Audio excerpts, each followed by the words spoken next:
At 20 minutes after 9, Saturday morning, February 27th, the Faith Temple of God in Christ on Amsterdam Avenue and 150th Street opened its doors for the funeral of El-Hajj Malik El-Shabazz.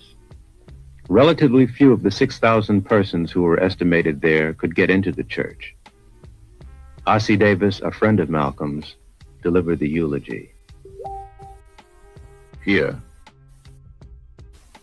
at this final hour, in this quiet place, Harlem has come to bid farewell to one of its brightest hopes, extinguished now and gone from us forever. For Harlem is where he worked and where he struggled and fought.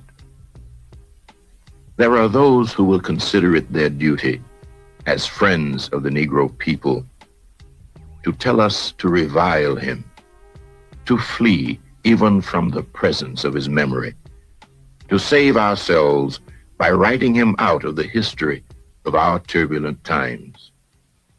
Many will ask what Harlem finds to honor in this stormy, controversial, and bold young captain, and we will smile. Many will say, turn away, away from this man, for he is not a man, but a demon, a monster, a subverter, and an enemy of the black man. And we will smile. They will say that he is of hate, a fanatic, a racist, who can only bring evil to the cause for which you struggle. And we will answer and say unto them, did you ever talk to Brother Malcolm?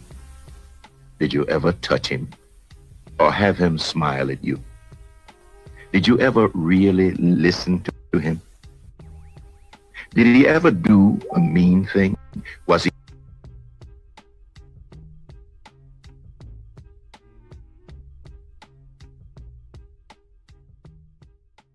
ever himself associated with violence or any public disturbance? For if you did, you would know him.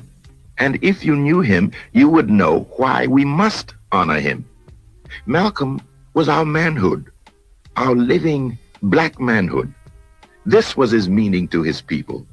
And in honoring him, we honor the best in ourselves. However much we differed with him, or with each other about him and his value as a man, let his going from us serve only to bring us together now.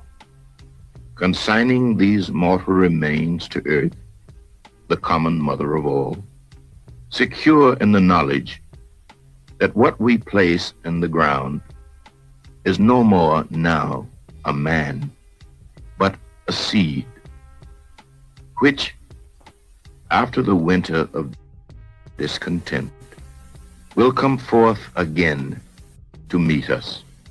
And we shall know him then for what he was and is, a prince, our own black shining prince, who did not hesitate to die because he loved us so. Anytime you beg another man to set you free, you will never be free. Freedom is something that you have to do for yourself. Just like the white man in America brought about freedom for himself by letting the people who oppressed him and colonized him know that he was willing to pay the price. And until the American Negro lets the white man know that we are really ready and willing to pay the price that is necessary for freedom, our people will always be walking around here second-class citizens, or what you call 20th century slaves. What price are you talking about, sir? The price of freedom is death.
All right.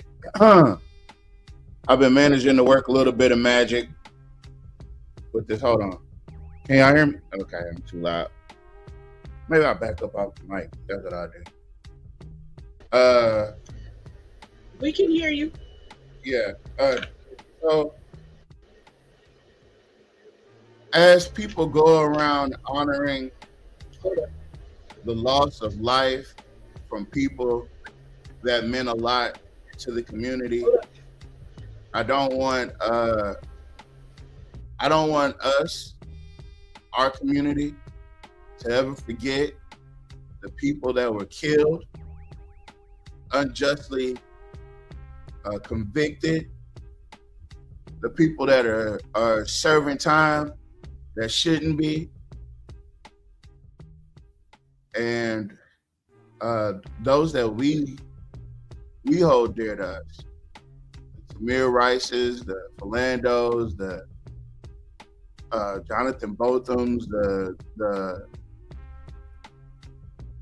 Botham Johns, I'm sorry, Jonathan Botham.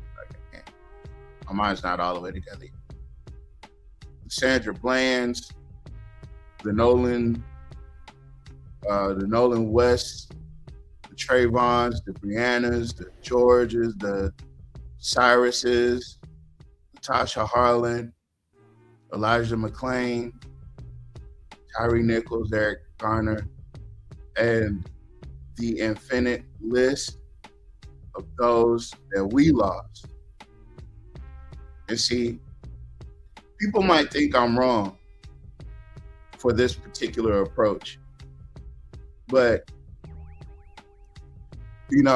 tragedies happen all the time. At least that's what we're told, right? When we want to honor and mourn our loved ones that are gone, the response from this social injustice structure is that they should have complied, or it happens, these things happen. Like we're just made to have to deal with it. So forgive my inability to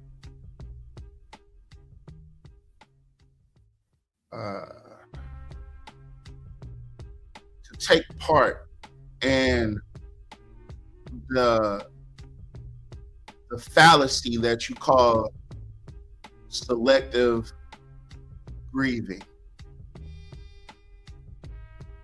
They don't grieve how we grieve, and they definitely don't grieve for the same reasons. So I'll be damned if I grieve for the same reasons that they grieve.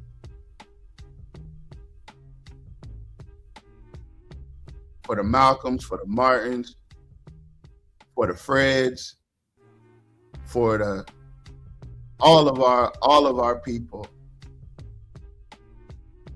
We're just told to get over it or deal with it, or they quietly become martyrs of something that's so much bigger. And I'm not gonna grieve and mourn the loss of someone that fights for the oppressor. It'll never happen. I'm too black for that. And I'm not saying anybody else is wrong for grieving with your oppressor, but it ain't gonna be me. I promise it won't be me. We got too many others that get forgotten about throughout the years. We got too many others that just get wrote off. And I'd rather remember them. They meant a lot more to this movement. They gave their lives up for racism. And I came to the conclusion that all this tragedy that we have put upon us is like, I was watching somebody and they said it's like they're harvesting energy And they've been harvesting our energy for every time that we wanted to explode, and for every riot that they wanted to start, for, I'm just saying, I'm not going to grieve. You're not going to catch me at the oppressor's funeral in tears. I'm going to be in the back with a little tally mark on the notebook, keeping count of how many there's left. That's just me. And that sounds, I guess that sounds too pro-black, but I could be pro-white. I could be like Sterling Brown when he said pro-black is whack. What did he say? Being pro-black is being pro-whack. I could be like that, but I don't fit those shoes. I could never fit those shoes. Those are clown shoes. I don't even think those shoes fit the people that's wearing them. They just bought them oversized for the aesthetics. They're clowns. And take with that what you will. It's not a personal dig. It's just when you say some off-the-wall shit, you can expect people are going to have an off-the-wall opinion about you forever. And I'll always have that opinion. I have that opinion about a lot of people that we all know mutually. They're not a part of the movement. They would be there grieving with the oppressor, and I can't grieve with the oppressor. I'm not. I don't have a political position to need to grieve with the oppressor. Because last time I checked, anytime these people that have died while Trump's been in office, Trump doesn't grieve with them. Matter of fact, he said he does quite the opposite. You know? So I'm trying to figure out, when are we going to take the hint that they're not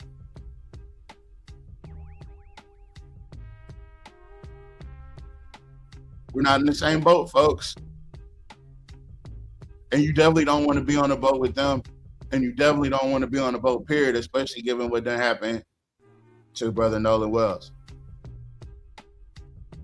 That this is active. They're actively covering up that case, by the way. So, it'll be a good show. We're going to come in with some updates in a few. We got our on-the-scene reporter, YSKT, is going to come in and share a few things about what's going on local. I've been trying to keep up, but I told you that my main computer is down right now. So I'm on this backup computer, and it is inhibiting my ability to check and be up to the minute. It is not a fast computer. And that's why you have to stop shopping at Goodwill for computers. That's all. Goodwill doesn't sell computers. There's that. Yeah, they do. Yeah, they do. Why they don't? Have you ever seen? I've never seen one in Goodwill. Okay. If you say so. I've never seen one. Anyway, good afternoon. I'm saying good Are afternoon. you going to play the speaker in the background? Just play the speaker in the background. What are you talking about? Yeah, because I can hear the echo. Oh, okay. If we're gonna start that tonight, I'm leaving it where it's at. If we're gonna start it, I can talk from my phone because I'm not moving nothing right now, sir. Well, it's not about moving anything. I just need you to not be in proximity to the speaker so we don't get the feedback. No, that's all right. All right. Well, that's cool. Good. So that being said,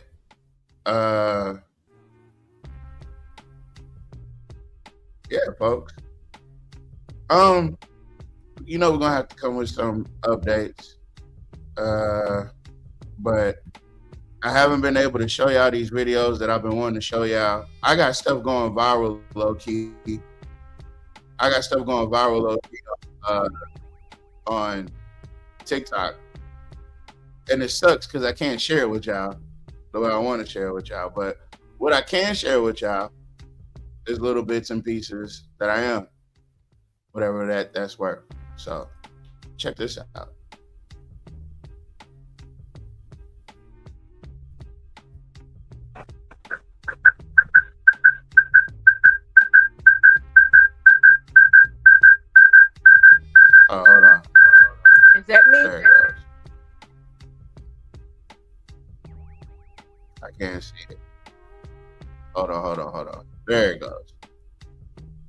Run that back real quick. Black history that you weren't taught in school. You likely know what Jim Crow was, but who was Jim Crow? How did he even get this name? Well, this man is actually this guy. It all starts with Thomas D. Rice, who was a playwright and performer. His most famous act by far was dressing up in blackface as a black man with exaggerated features and performing a song and dance called Jump Jim Crow. Hey, I can't hear it. And mega viral, basically launching Black history that you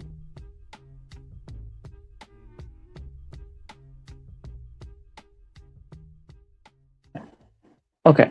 I can't hear it on my end. Can you hear me? I can hear you. Can you hear me? No, you can't. You can't hear me. No.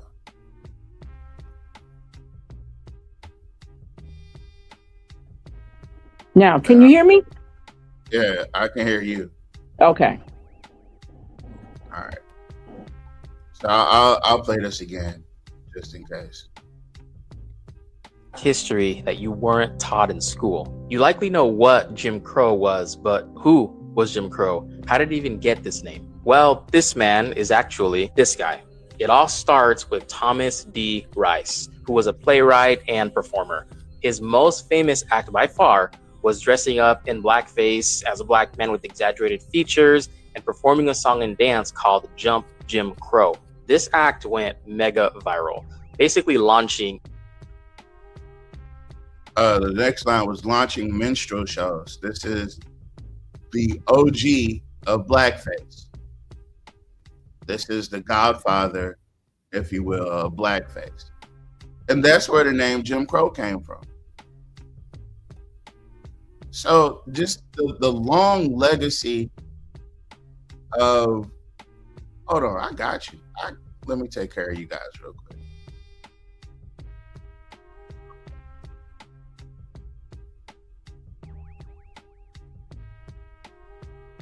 It's gonna play.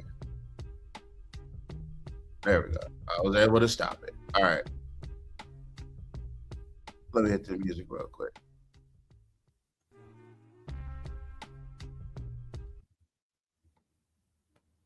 Hold on. Share screen.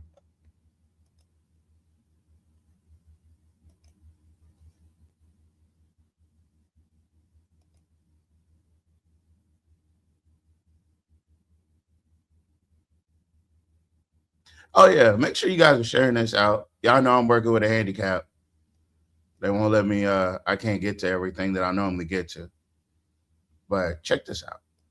White man in America, he said, I'm tired of helping these black people. Let them kill each Let me ask you something, okay? Hold on just a second. I've let you. Hold on then. Let me just ask you a question. Yes. You're familiar with the drug bust that went down about 10 days ago. The organization we've been talking about all evening long, Rayful Edmonds' organization. Yes. The drugs came from Los Angeles, from the Crips gang. It's a black gang. You know something? Let me tell you something. This is how it works. You go over there, you get your airplanes, you go over to these other countries, you bring drugs back, you put them into these black neighborhoods. You understand me? People don't, let me tell you something. You know some of your biggest drug dealers in America is sitting right up in New York on Wall Street. Right. The night of the base of public enemy. Sometimes put the blame on all black people. You know, that's the statistic. That's the lie. See, a lot of video. The statistics in America is lying on black folks all the time. Thank you. You know what? We don't go on airplanes, buses, trains, none of that stuff. You know what? The U.S. government plays a great big part, and it's called genocide in America, and that's what it's about. Listen to public enemy. Yes, ma'am. Now, hold on just a second. If we could just hear from this lady.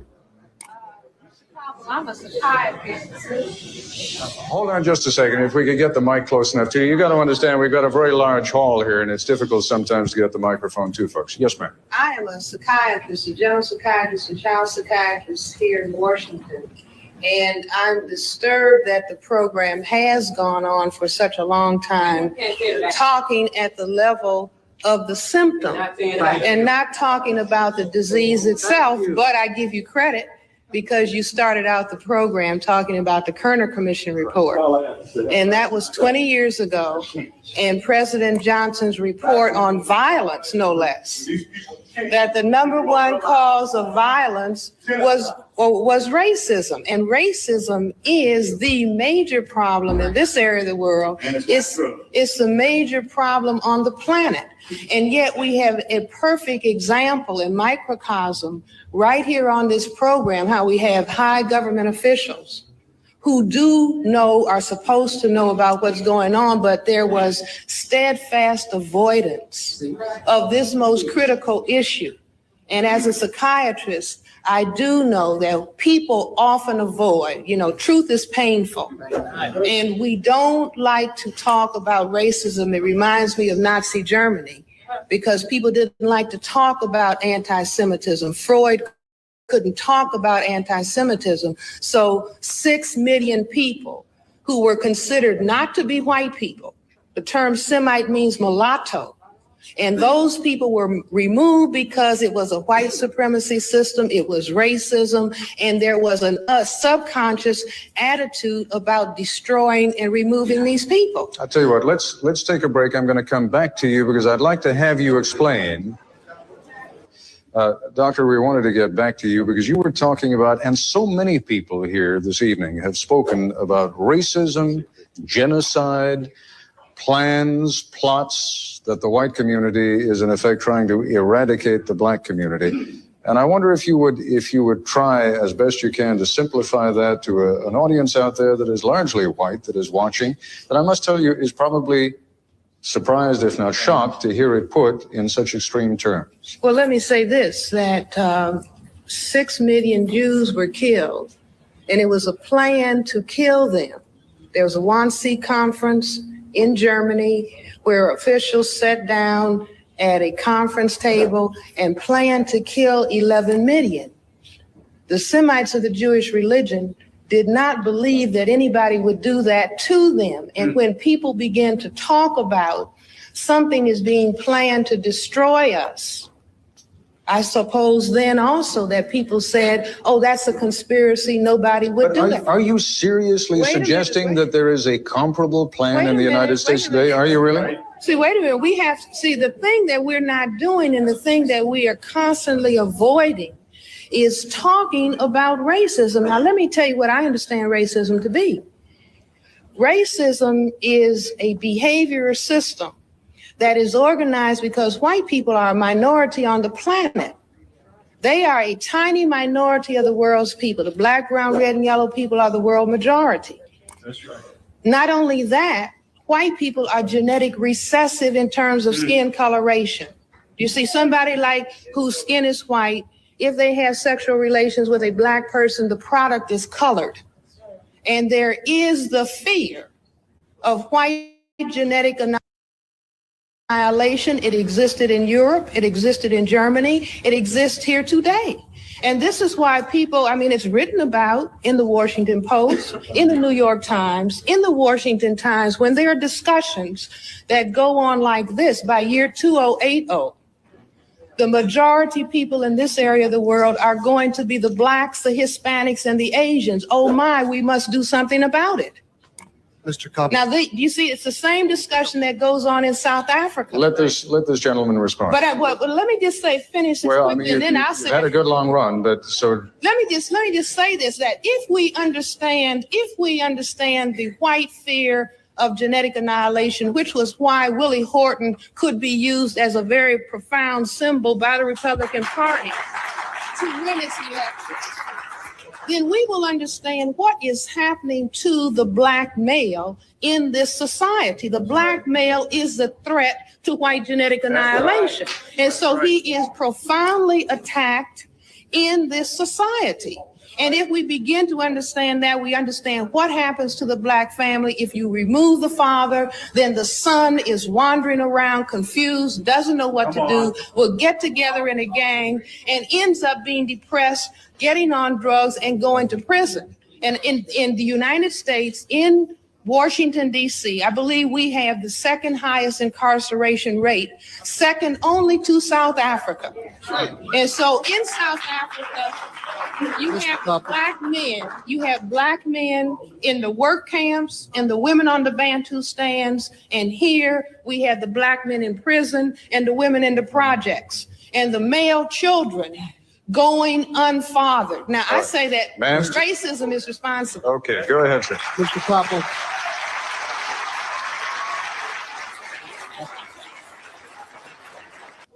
What Dr. Wesley was saying, I absolutely agree with. My name is Bernard Demchek, and I'm with Reverend Jesse Jackson and National Rainbow Coalition. I want to bring her point down to a very specific happening right here tonight. This entire format of this program from its inception was racist. This program started off for 1 hour of national primetime TV, and I'm going to make my comment and ask a question to the Bush administration. National primetime TV from 10 to 11 o'clock at night, talking about and watching black people kill black people in Washington, D.C. That's the way it started. After the first hour, then we had 1/2 an hour of the secretary and Mr. Bennett talking about their ideas and their program. And then for the next 1/2 an hour, you had various people that were going to present a very logical kind of statistical argument about this problem. And only after the audience got frustrated did the audience begin to say the real problem in this country is racism. So the format of this program has begun. Now, I want to make that point and raise this question to the Bush administration. Why, Mr. Koppel, if this community of the finest, most intelligent black African Americans in this nation in Washington, D.C., from our top leadership to these community organizers are here, this is Washington, D.C., if we're willing to stay here till 6 o'clock in the morning to deal with this problem, why did Mr. Bennett and Mr. Kemp and the rest of the Bush administration leave at 12 o'clock? That, Tell you what. that, Mr. Koppel,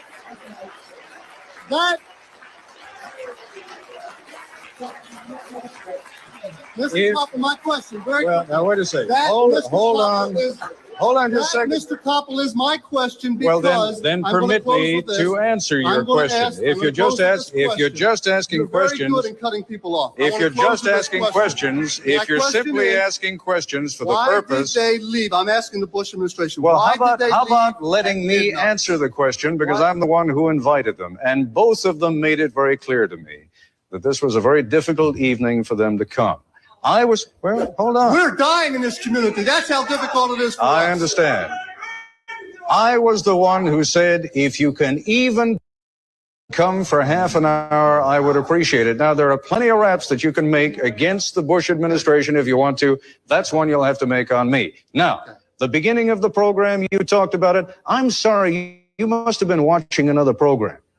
I had a great deal to do with putting this program together, and I can tell you the first 5 minutes of the program dealt with young black people killing black people. And the rest of the program dealt with black people in the community coping and helping one another. And the third part of the program dealt with racism. Now, I don't know what you were watching, but you weren't watching the program I put together. Let me know what.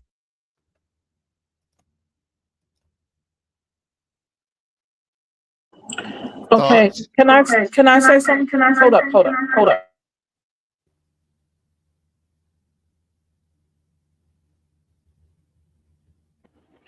Okay, so you imagine what she just said. Think about what she just said and think about what we're dealing with today. Is there a difference? Yeah, Louisiana took over Washington, D.C.'s place for most incarcerated. Exactly. Basically, that's exactly what took place.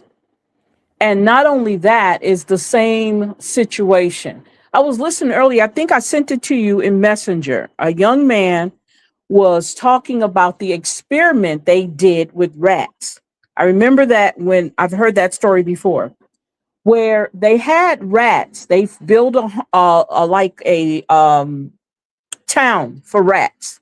They were doing a test on rats, and they gave them plenty of food. They had things to do. They were very active.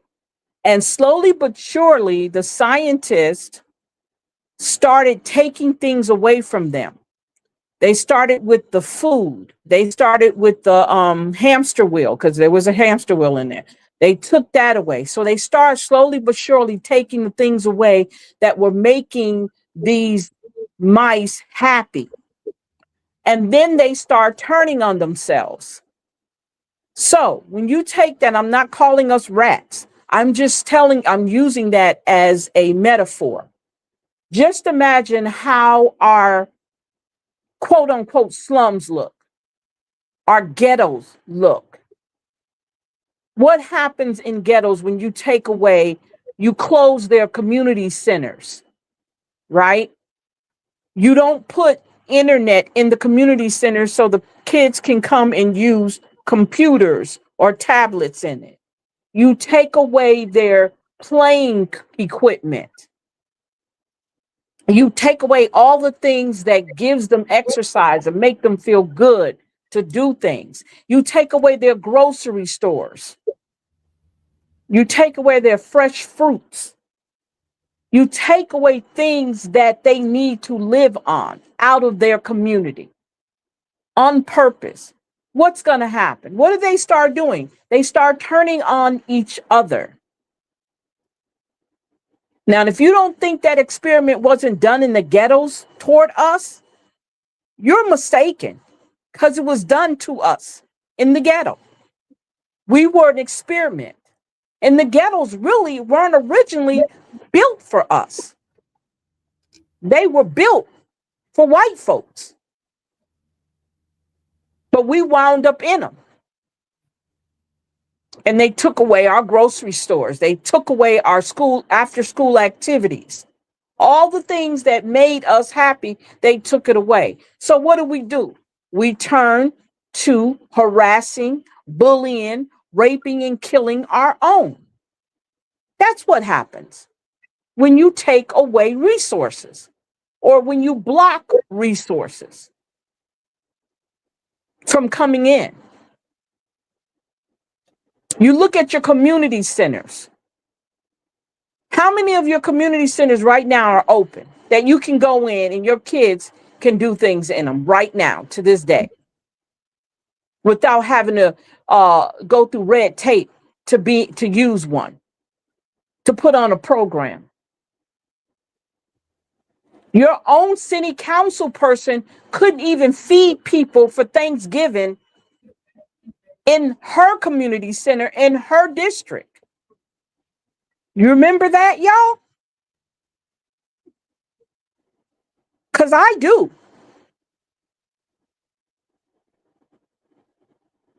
So this is what we're dealing with. This is what we are dealing with. And the reason why is so much frustration. There's so much. It's the ideal that the resources are taken away from us. Don't feel guilty about using anybody's resources that's supposed to be used. Don't ever feel guilty about that. There's no need for you to feel guilty about that.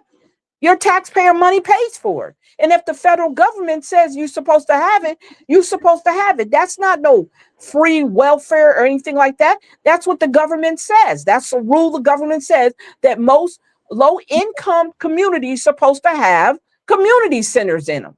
And they're supposed to be utilized by the people who live in those communities. They're not supposed to have doors locked up and no electricity and no internet. They're supposed to be thriving. They're supposed to be working. People are supposed to use them for meeting places. People are supposed to be using them for activities for the kids.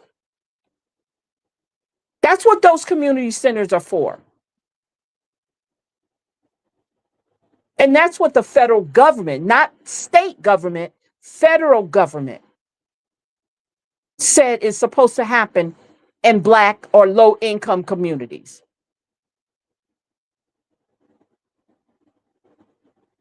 So when you pull away the resources, guess what happens? We'll build a Renaissance.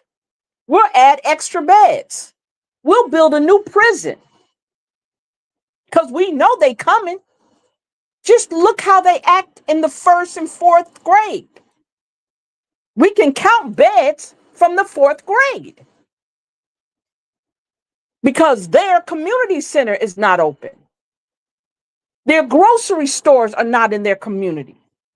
So we can expect for them to be in here in the next 5 to 10 years because that's how they predict our kids coming to prison.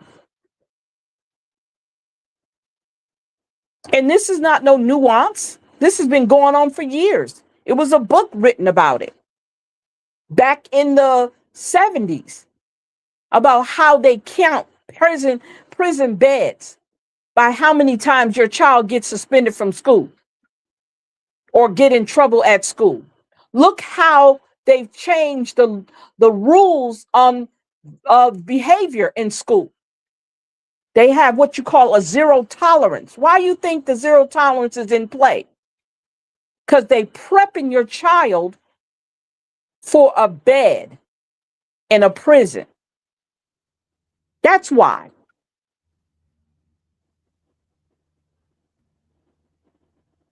There's no outlet for these children. None. So what they do? They kill up each other. They rob their neighbors. They harass people. They destroy stuff because there's no outlet.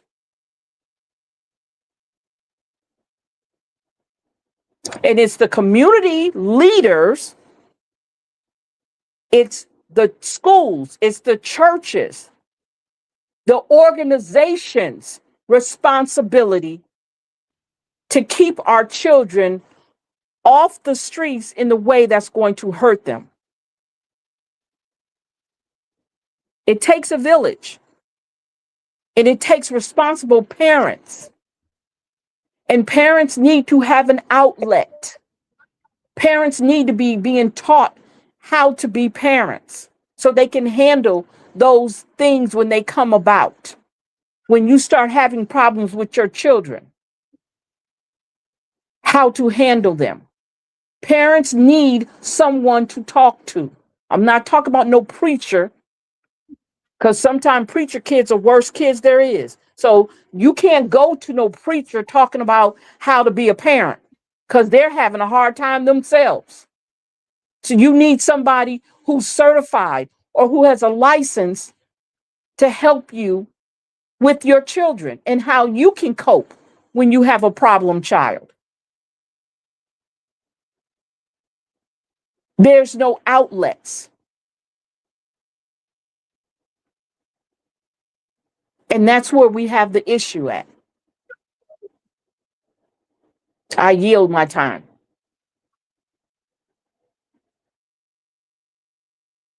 I do want to go back to one of the first claims that was made about what the gentleman said about the drug trade and how they put drugs in our community. And you guys have heard me say this plenty of times. Plenty of times. The job and the duty of these task force that call themselves these drug task force, or more specifically the Rapides Parish, the raid unit, right? They are telling you that they participate actively in the drug trade in Alexandria.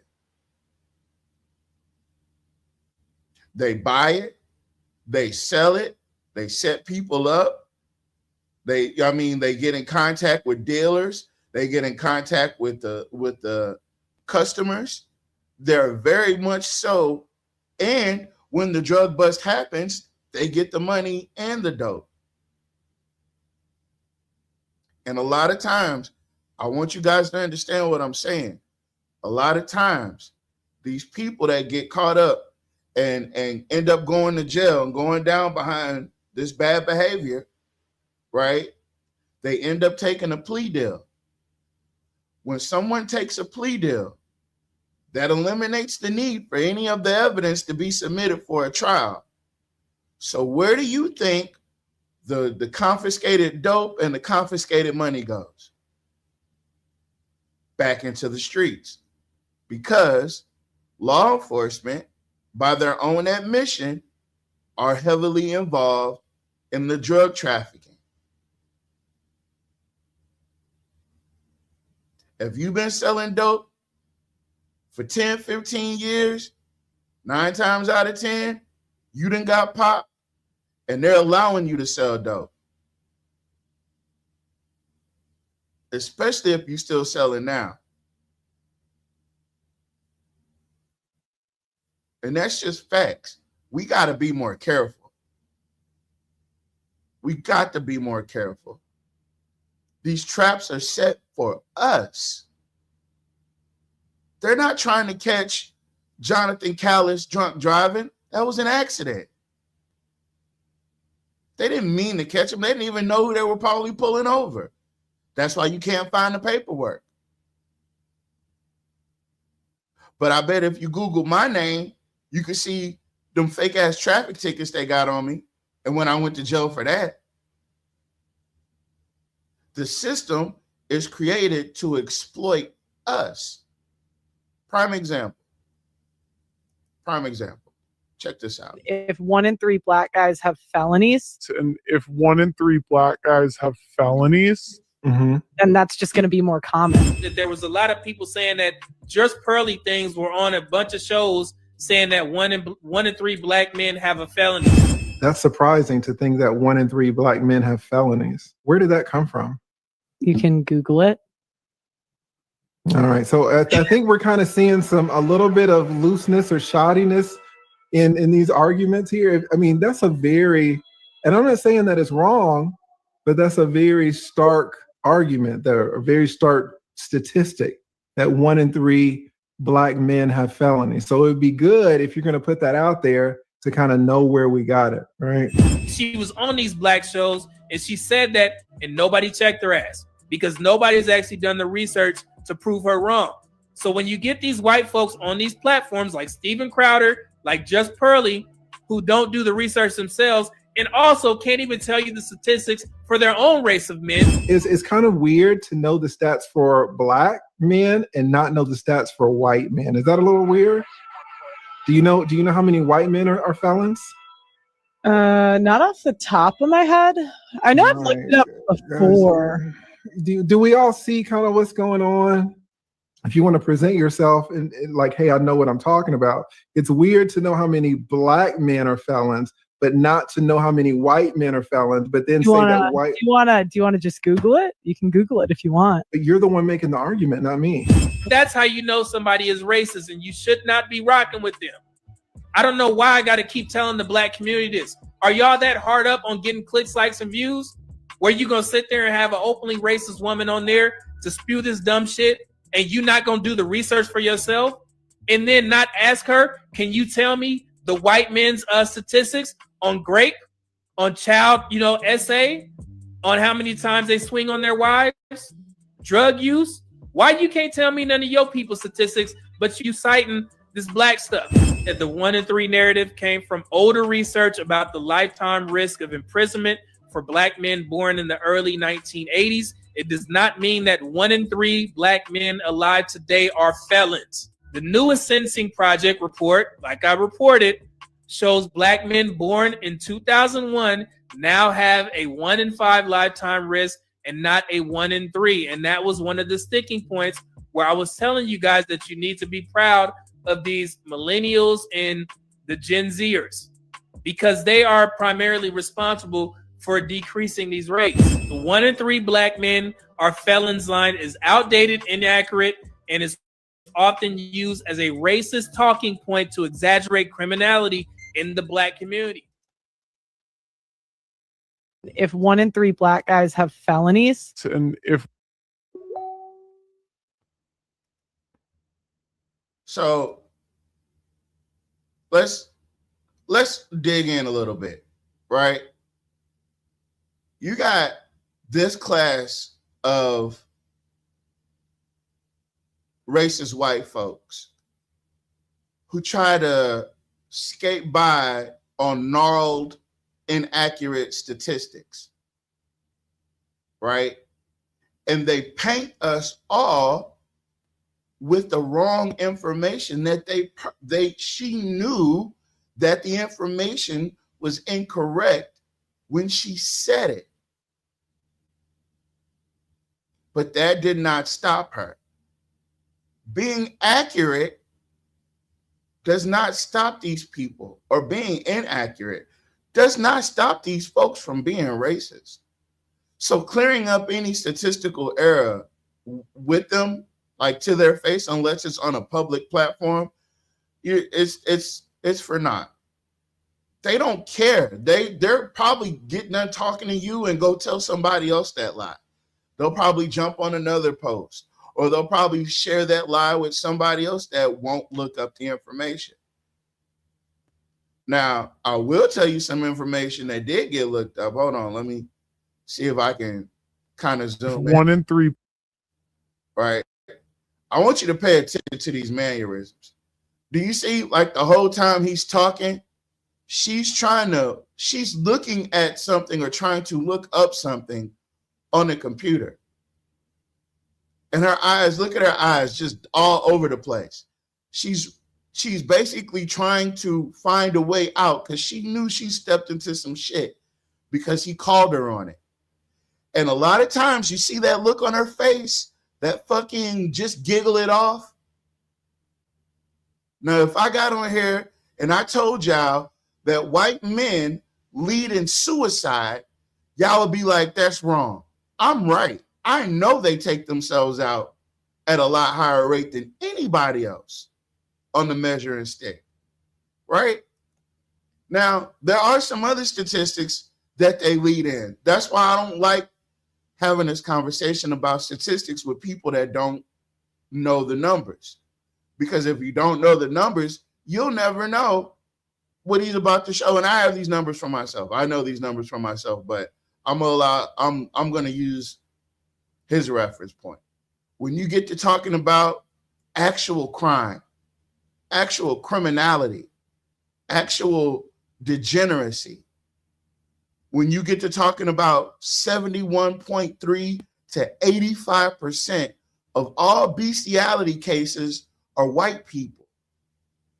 When you get to talking about 68% to, oh, hold on, I'm gonna use his numbers. I'm gonna use his numbers as soon as they come up on the screen.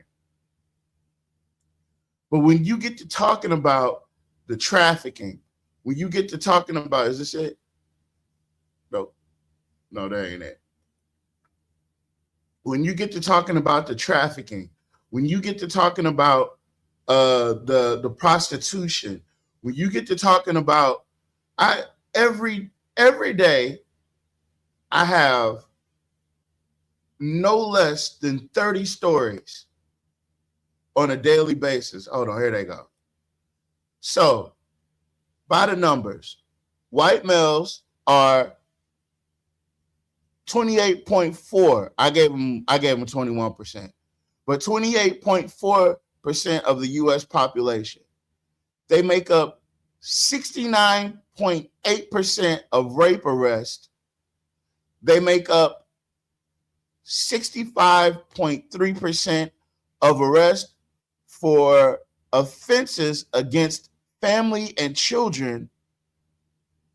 They make up 59.1% of violent crime arrests overall.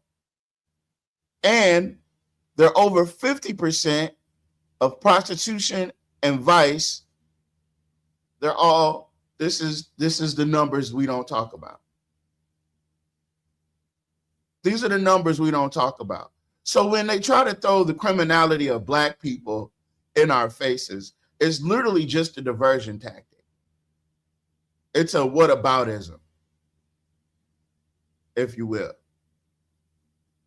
It's them trying to dodge accountability, which is something they really gotten good at, which is something they often accuse us of.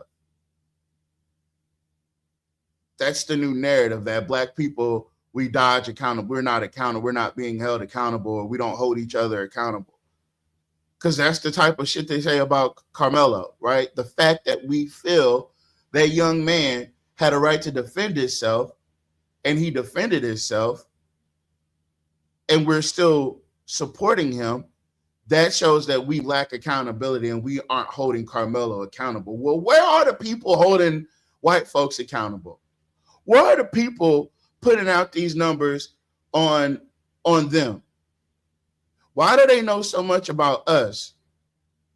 And as you can literally see, I'll put the volume back up.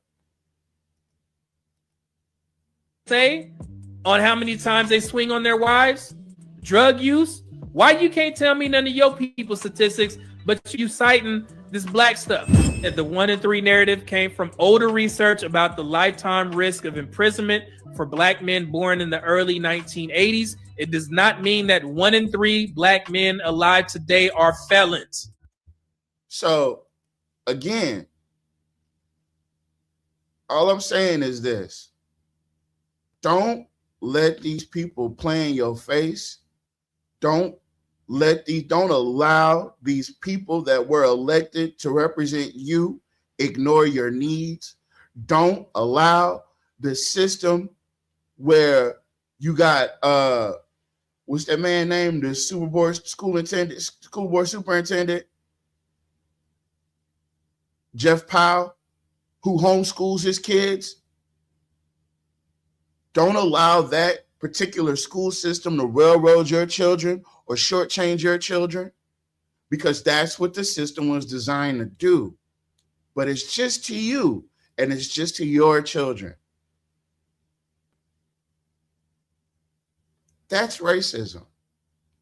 It's an oppressive system, and it works together.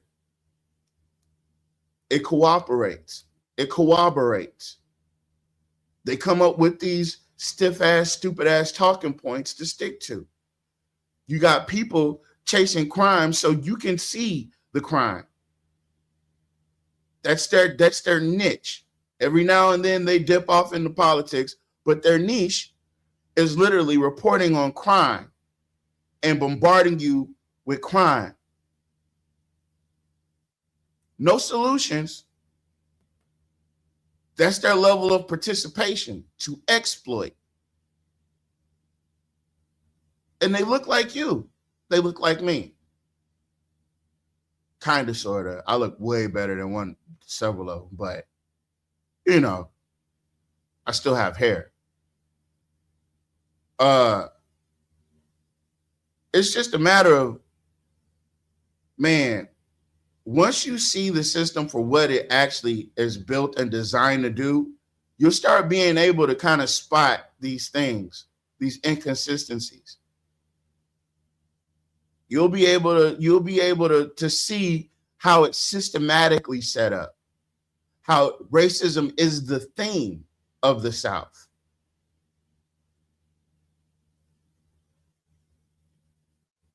You know, I've been watching this I Love Being White group. I don't know if you guys paid attention to those headlines from a couple of weeks ago, but a number of black people, large number of black people in the thousands, took over a group called I Love Being White. It's a Facebook group where we're not talking about white pride. No, we're talking about they love being white because it allows them to talk shit to black people. You know, I'll show you. And the way they group us up, they do it by, they try to force us into political molds, right? So if you're black, you're automatically a liberal Democrat, right? Automatically. But that's not always true, right? Hold on. Let me see how much of this we got. All right. So when you come across the personality type and the heart type of people that ain't going, you get people like this. And I'm a big, big fan. I'm a big fan. And I wish he was still here.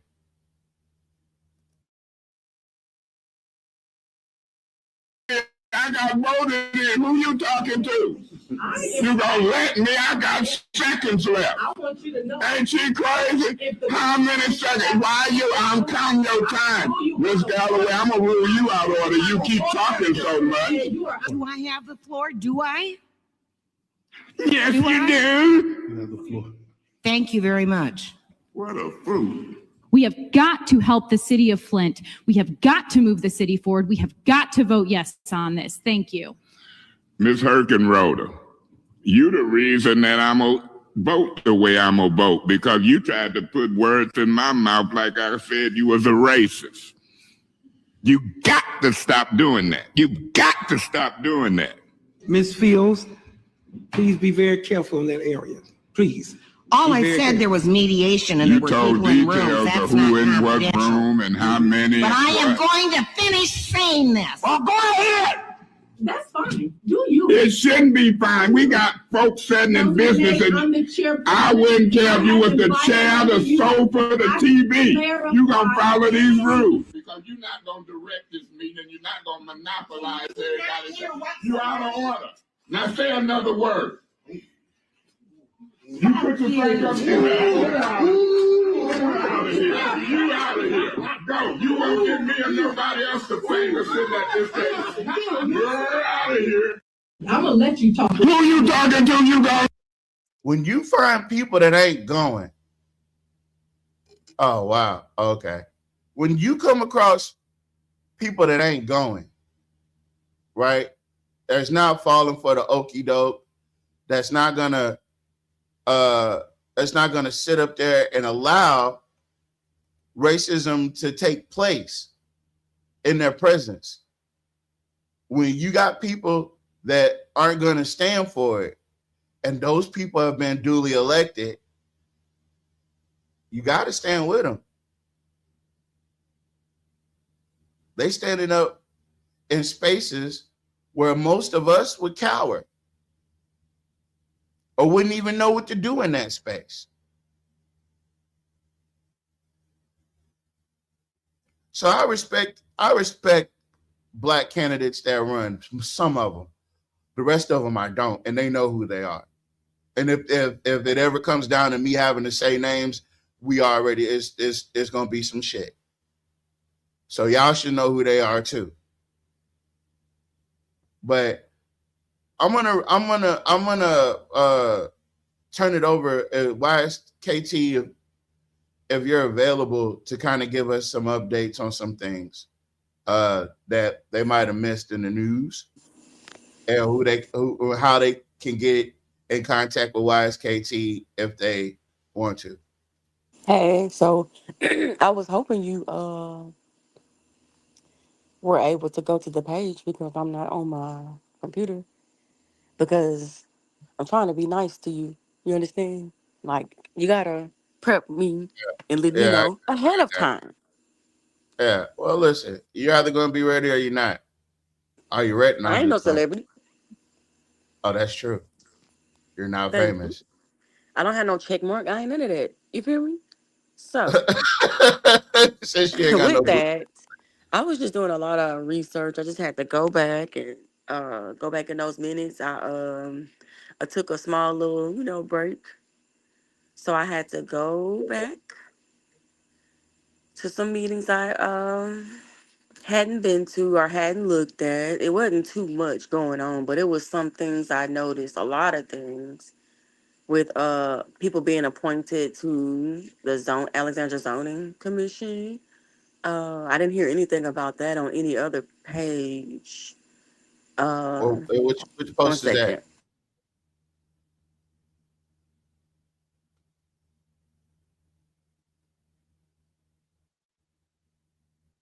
I got it up on the screen.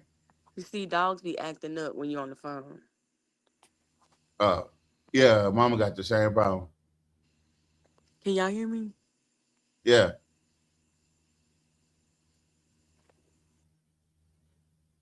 Are you there?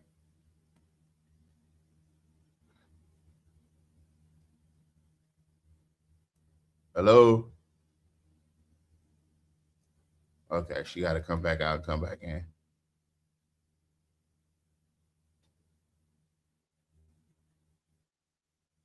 I saw the pickleball post. I chuckled. I ain't gonna lie. They cut up on that pickleball post. Let me see if I can find it. All right, I'm back. But I had to go back and do a lot of research from things that I missed. So I can explain better if you just scroll all the way to probably wait, you're going too far. You're going too far.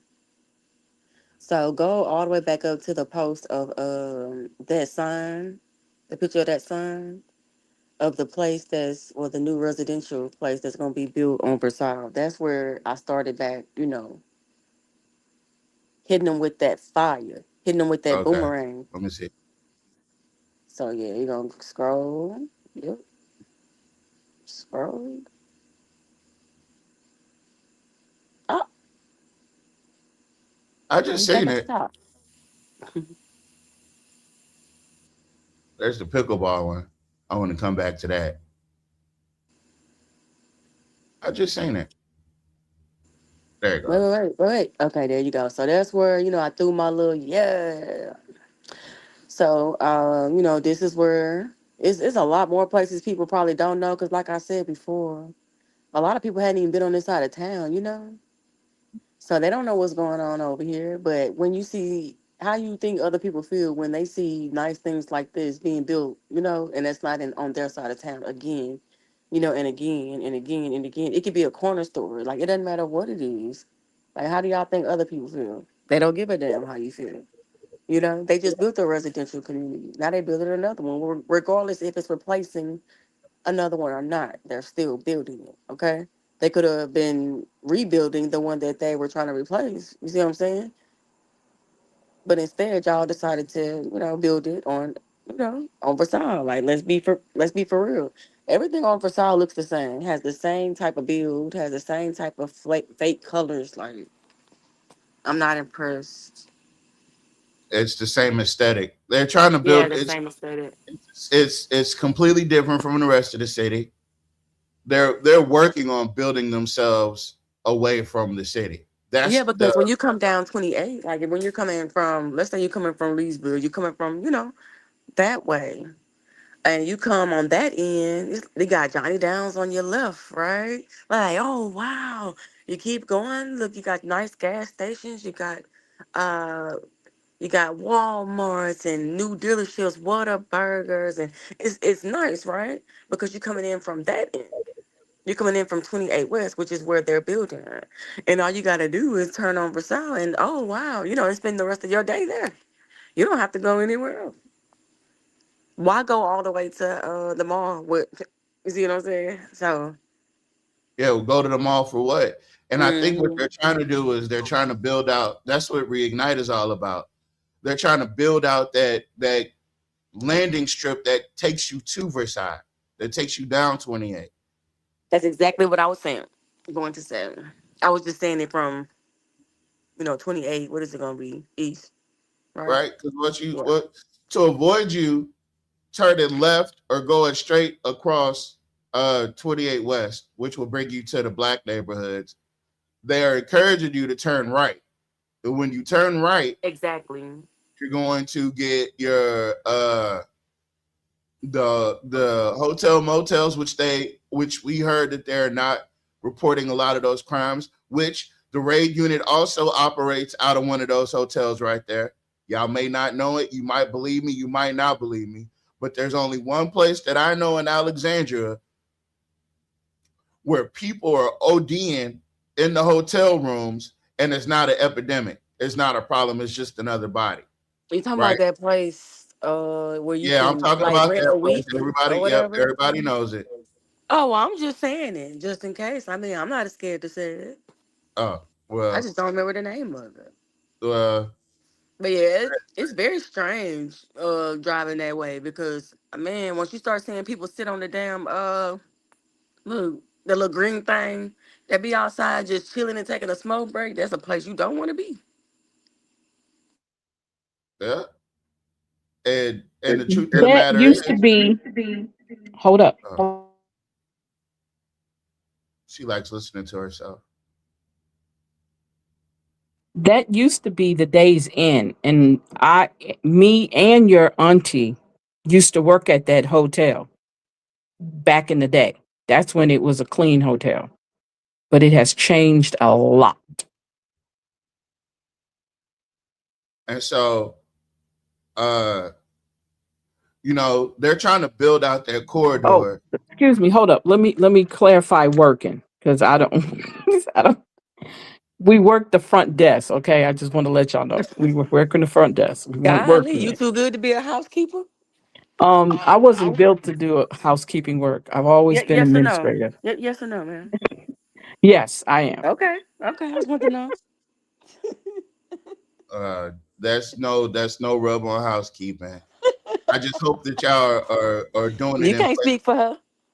No, I mean, Well- no, I'm saying in Well, general. Miss Finley, it is no rub on housekeeping, because I had Yeah. sisters that had to do housekeeping. So, and my mom did If they housekeeping. watching the show, they better know how to take a joke. By Oh, now. they do. They do. They know. They know.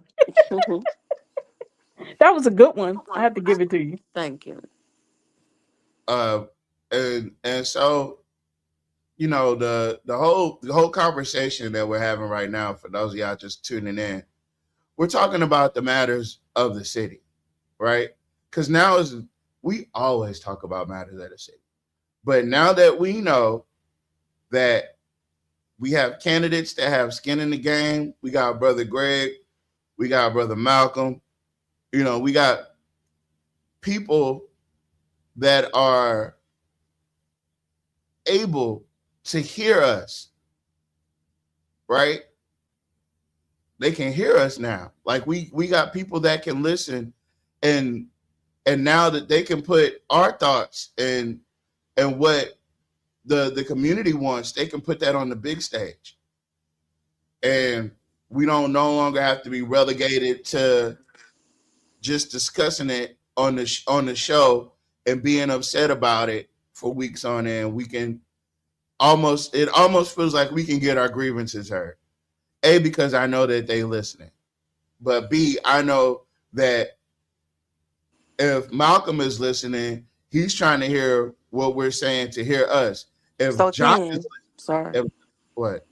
Finish. Jock, If, what? if Jock is listening, Jock is trying to figure out what ball he's gonna have to dodge next. That's pretty I was much the gonna say. flow of the show. I was gonna say, if you zoomed in on that picture, it reads, because I took a good picture. I was driving, by the way, y'all.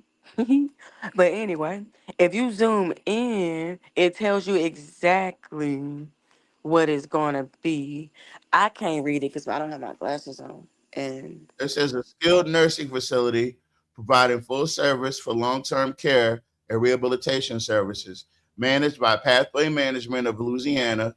For more information, LLC. and they start taking applications this fall. And look who building it. They got Radcliffe. Radcliffe, yeah. Okay. At least it ain't the same. Pan American. Pan American, they busy getting the other money. They got, what? them boys bankrolled. I'm surprised they not worldwide. I'm knowing they got an international account. I ain't stupid. They out of Gasway Bankster Architects. Those are the architects. But you know, when we get buildings like this, it's subsidized housing, Section 8 type stuff, right? And that's not a problem. But they never bring us into what Malcolm always talks about is home ownership. They never this current administration and that Sharon Branham never tells you guys that are on Section 8 that are using these public resources. They're never telling you about the pathway to home ownership.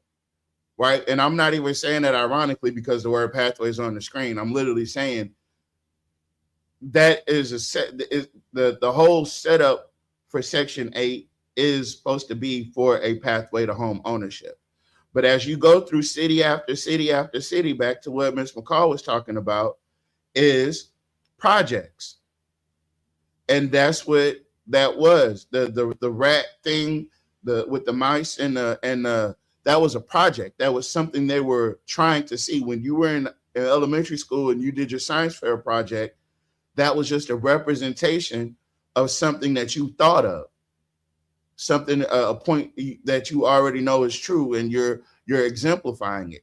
They already knew what the outcome would be, so they decided to put a project. That's why they call it the project. It's a project. All right. Let me know when you're ready. Look. Go ahead. No, I'm done with this one. If you don't have any questions, I don't. Okay, no more questions. It's more being built on that side. I just have to take the time to walk. You know, you're going the wrong way. I just got to take the time to walk.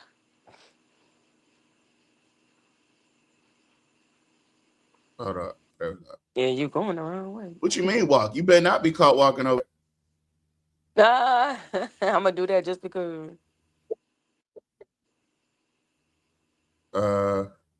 Yeah, go. Okay, yeah. You're scrolling so fast, dude.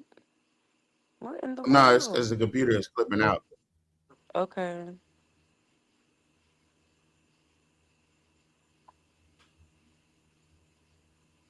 Did you say your computer is chimping out? Flipping out. Yeah, I said it was clipping out. I don't like that word. We hear that enough from these white folks. You got to tell me. I don't really understand where you at, so if you would have Says started why I asked you. What's the Louisiana compliance questionnaire? Huh? Is it the compliance questionnaire? Yeah, but I wanted you to go where you were. That way I can know where you at. Because I don't know where you at right now. I'm You know that first post? Keep going I'm down. 9 hours out. Yeah, I'm 9 hours out. Please go down. Scroll, please. Like where you originally were. Like you scrolling way too fast. I'm not scrolling fast at all. Yeah, but it's okay. Stop. Okay, now keep. All right, so yeah, go back up because it's lagging on my end. Oh. Okay, boom. We're done with that. Yeah, it's lagging. Okay. The data center protest. See, you scrolling too fast. Oh, I can't okay. explain. Hold on. Yeah, the data center protest is this weekend. I plan on attending just to see, what that's about.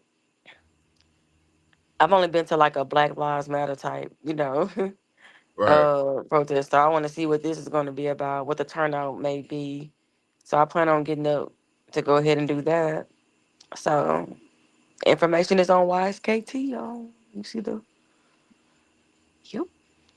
All right. So if you guys haven't started following YSKT, that's where I get most of my news, most of the detailed news, as far as breakdowns and how things. Well, as far as breakdowns goes, and major announcements like this, the educational trip to learn this is history. next, educational. Yeah, it looks like they paid the what is that?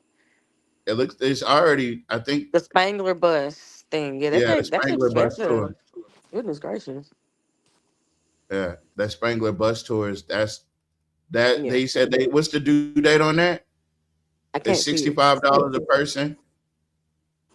Plus hotel. And I think it says it's due by 11/1. Y'all get with Brother Nat or y'all get with Miss Donagell and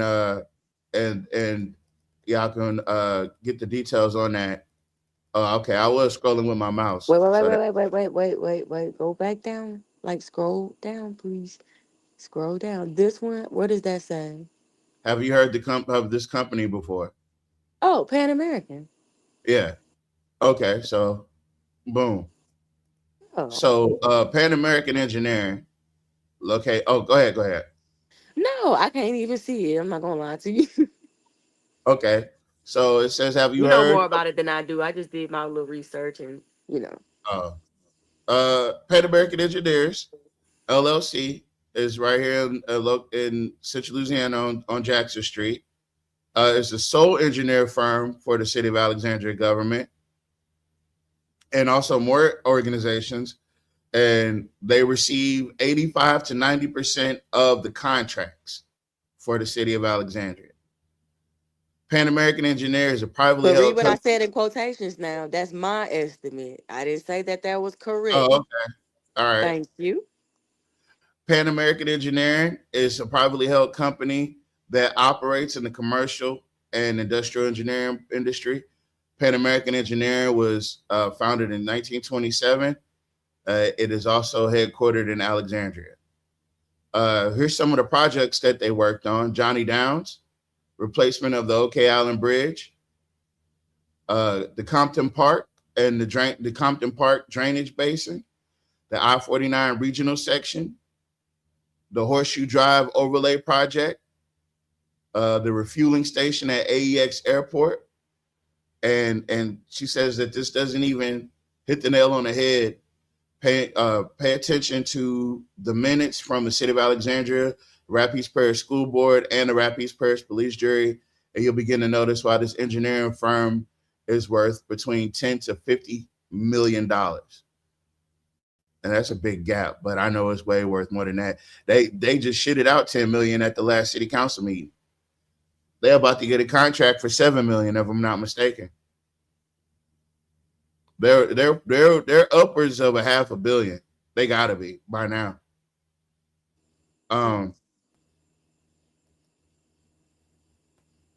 So there's a motion to award project number 3555, the Munson Road widening, to the lowest bidder. Is this? Oh, yep. Recommended by Pan American Engineering. They also have a lot of political pull because they can tell you what engineers to go to if they don't recommend their own, and you best believe they get a cut of everything coming and going. Pan American is probably the biggest racket going in Alexandria, period, because they control the infrastructure. They control it. It's their engineers, it's their architects, it's them. It's them doing the building, it's their construction. They're the ones that get the big contract and they subcontract to other people. So it's other companies you'll never hear about that Pan American just has their name on the check, but that money gets divvied up, however much they want. And Pan American gets a cut, literally just for saying your name. Just for recommending you, they get a cut. And they do. The cost of doing business. Even still, even if they didn't get a cut, it's definitely a favor for a favor. Certainly that, at the very least. So, Pan American Engineering, when you hear city officials speak highly of Thomas David, it's not because, any other reason than making sure that they stay in his good graces and they display that they are in alliance. A lot of this stuff that they're doing is to show you that they're allied or they're aligned with each other. They all have the same end goal, which is to get the money off the taxpayers. What's this one? Did anyone catch the newly appointed member of the Zoning Commission? Louis Love. Louis O. Love Jr. is a lawyer. He received his BS degree from LSU in 1980, and he's been licensed for 35 years. He practices at Bussey and Love, LLC in Alexandria. Is anyone else wondering how the city of Alexandria has so many lawyers in so many positions? That's true. Well, you know why.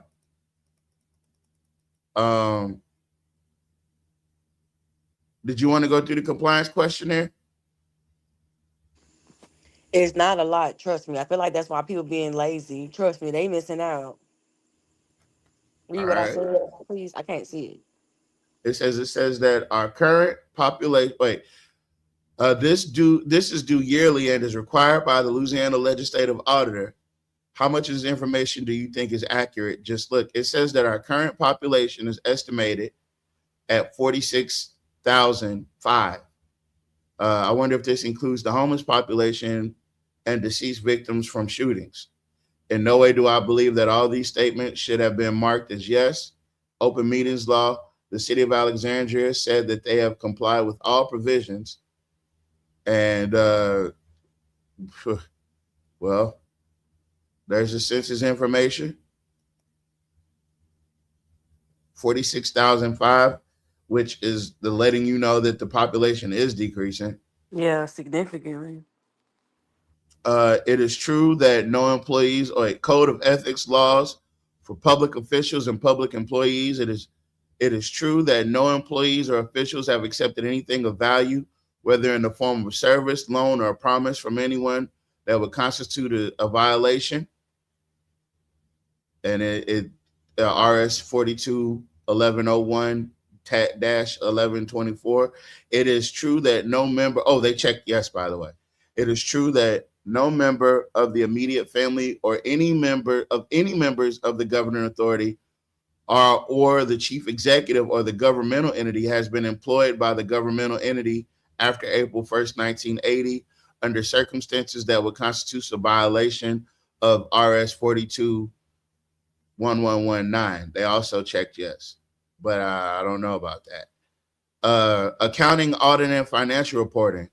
Number 12 is we have maintained our accounting records in such a manner as to provide evidence of legal compliance and the preparation of annual financial statements to comply with RS 24, 513, and 515 and or 33, 463. They checked yes. All non-exempt governmental records are available as public record and have been retained for at least 3 years as required by RS 44-1, 44-7, 44-31, and 44-36. They said yes. I'm not sure about that. We have filed our annual financial statements in accordance with RS 24-514 and 33-463 where applicable. Yes, we have had our financial statements audited in a timely manner in accordance with RS 24-513. They said yes. We did not enter into any contracts that utilize state funds as defined in RS 3972.1A and 2, and that were subject to the public bid law, and that's RS 382211 and the sequential numbers. While the agency was not in compliance with RS 24-513, the audit law. They said yes. We have complied with RS 24-513A regarding disclosure and compensation, reimbursement benefits, or and other payments to agency heads, political subdivision heads, or chief executive officers. They said yes. We have remitted all fees, fines, and court costs collected on behalf of other entities in compliance with applicable Louisiana revised statute or other laws. And they said yes to that as well. We have complied with provisions of the open meetings law provided by RS 4211 through 4228. They said yes. Okay, and that was it. Yeah, I don't know. It's a couple of these that shouldn't have been. I don't know. My point exactly. Okay, wait. I didn't go. Hold on. Did someone say term limits? So just to put everybody up on game, right? When you hear advocates for, You didn't read the whole caption though. Sorry. I will. When you hear about people advocating for different people to step up, younger people to step up, or people with fresher ideas to step up, it's simply because of people like Jim Villard and Chuck Fowler, right? And Jock Roy too. These people, Jim Villard, I believe Jim Villard has been on the city council for almost 30 years. I believe Chuck Fowler has been on there about the same amount of time. And they've always had Jock Roy or Randolph in their pocket, or they, So again, when you say Jim Villard has been there 30 years and he hasn't had a complaint, and he's the at large, right? He hasn't raised one fucking concern about your part of town. He hasn't raised one concern. There was a point where he didn't even know, and Jack of Urban Cast, they brought him down to the village during a flood, and he didn't even know that they were a part of the city. But of course, it would take Jack to bring Jim Villard to the black neighborhoods for a photo op, because that was during an election season too.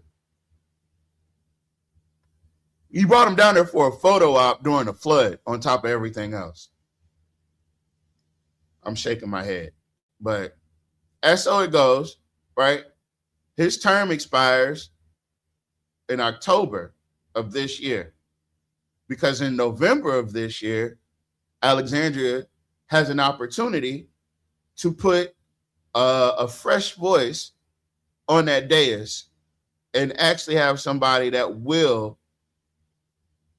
be in alliance with the other councilmen, just like those councilmen were in alliance against black folks. I'm not saying that this is going to be an alliance against white folks, but I will say this will be an alliance for black folks, because we've been largely ignored. And I'm not being hyperbolic when I say that. I'm telling you what I know. I'm telling you what the numbers are.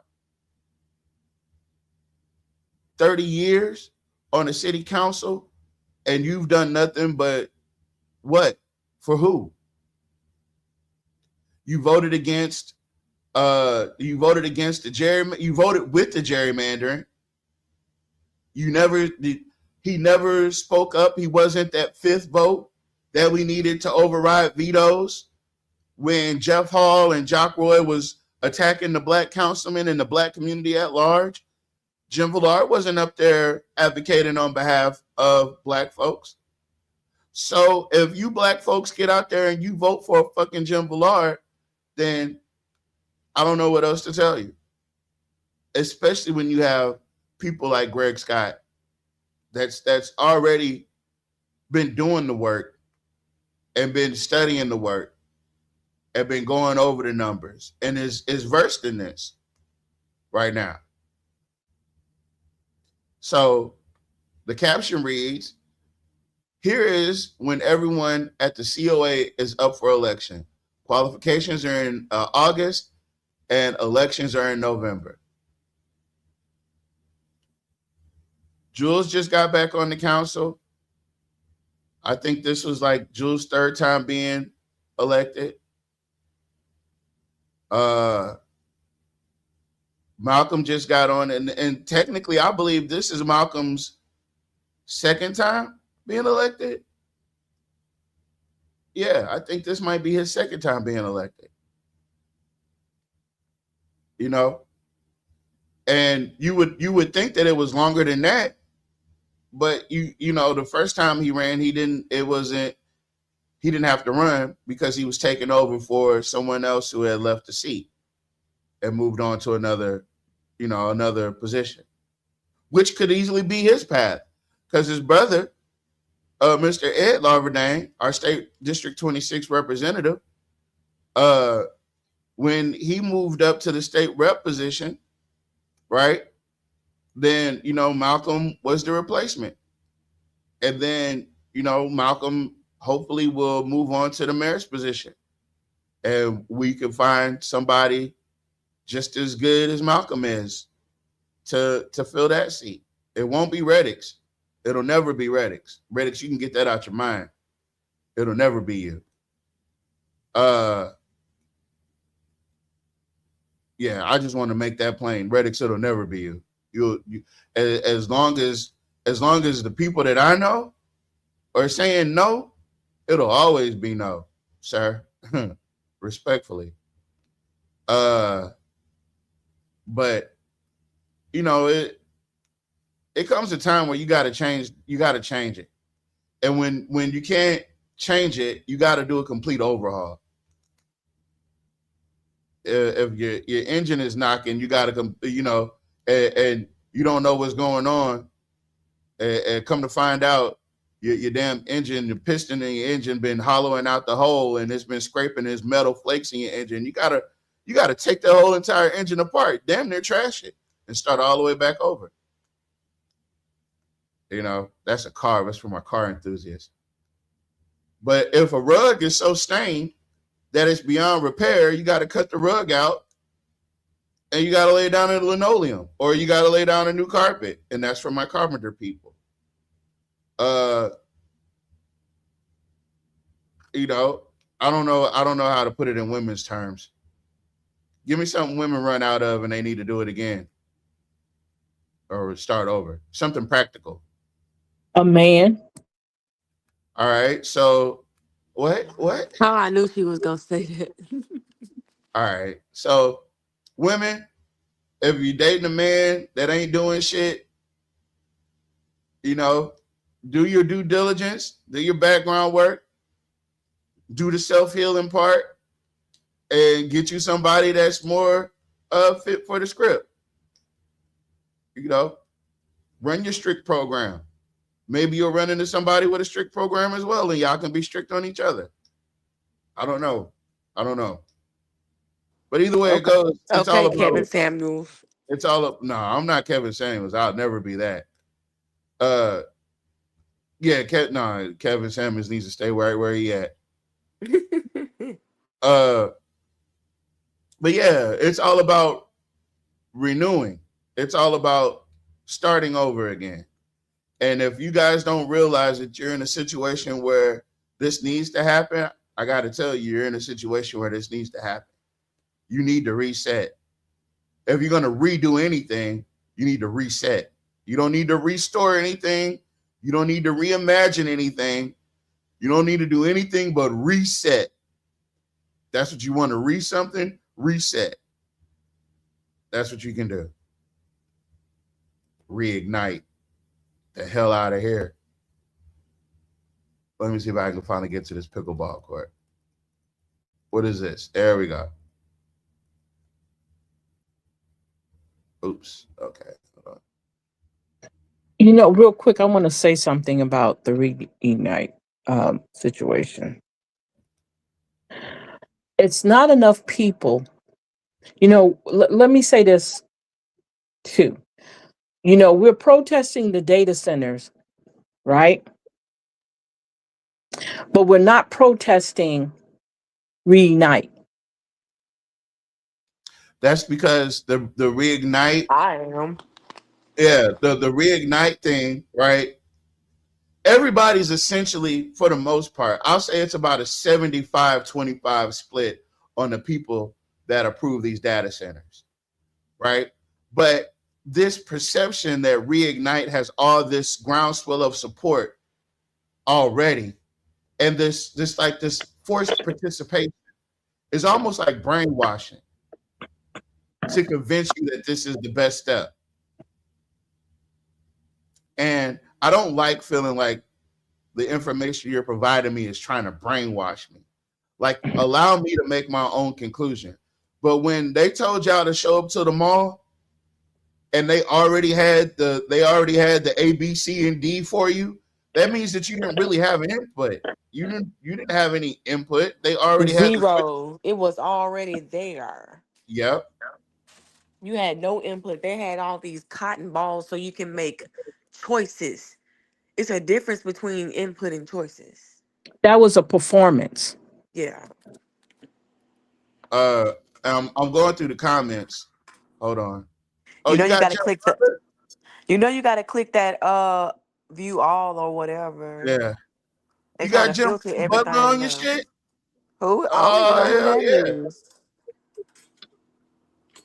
We do. What Kiki Palmer said? I don't even know who this Huh? man is. Jim Butler. He's stupid. He's the one that writes, I think. Does he work with the city? No, I'm thinking I of think Jim he's Smiley. Town Talk. I think he's Town Yeah. Talk. Who I'm does glad I ain't this? took this. I think. Oh, so I'm assuming you said, how does this bring economy to the city? And he said, not every government project is driven by economic return. Some is about quality of life, whether it's pickleball, basketball, walking trails, jogging paths, etc. Now, mind you, he added basketball. When the fuck have they gave you a new basketball court? Thank you. I can tell you when they brought you new walking trails and jogging paths. I can tell you that because they just did it at Johnny Downs. But when the hell did they? Who? Pickleball courts. He threw basketball in there as. I know. I'm not stupid. Yeah. If Jock Roy would have asked the ratepayers if they preferred a different sport, we wouldn't be having a portion of this conversation. Pickleball, literally every black person I talked to, I had to ask them if they knew exactly what this was without Google. Such a shame not to ask before the money was spent. He said pickleball is a sport of the moment, and many who find tennis now beyond their limits are enjoying it. Indeed, many don't know the sport, including me, yet given time and exposure, may find it enjoyable. Similar with what occurred with tennis, for instance. Now, here's the problem that I'm having, right? Oh, Lord. This is the opportunity to find out if you like it after the decision has been made, after the money's been spent. Like forget what we think. That was the whole thing. I'm really not about to go back and forth with you now. Okay. Yeah, it wasn't about, and that's Because you done the made your thing. decision already. It's How already you been made. felt. You know Yeah, exactly. yeah, So I can't encourage you in any way. You made your yeah. decision. So They we're had gonna already leave it made at their that. decision on it. Yeah, we're gonna leave it right there. That's why you said at the end of the day, it really doesn't matter. The money is spent, and it never mattered what we wanted anyway, and that's the real. Yep. Thank you. If the pickleball courts would have been put in a better location, here we go with this shit. David Roberts says if the pickleball courts would have been put in a better, safer. Let me see. Take time. Damn. It's going to be gentrified, so it'll be in a safe place. Safer location. I know lots of people that would use them. No one cares about their kids' safety is going to allow them to play where it is.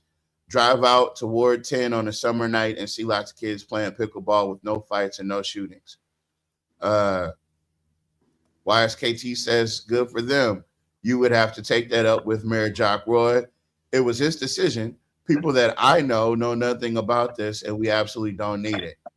And he says, I get it and would feel the same if I didn't know kids who love to play and hang out at the pickleball courts in Ward 10. Now, they didn't say nothing about hanging out. I read every single word. Do you hear me? But I don't catch fish. Do you feel me? Right. I don't catch fish, so there's no need for bait. Right. It's a shame that the Alexandria mayor decided to waste dollars on a pickleball court that nobody is ever going to use, not because it's pickleball, but because of a decision to put it in an awful location. Now, mind you, he's still trying to say that the only reason he's against it is because of where it's put at. All right. Thank you. The thing I hate is everyone who is an outsider to Alexandria thinks that all areas of Alexandria are bad.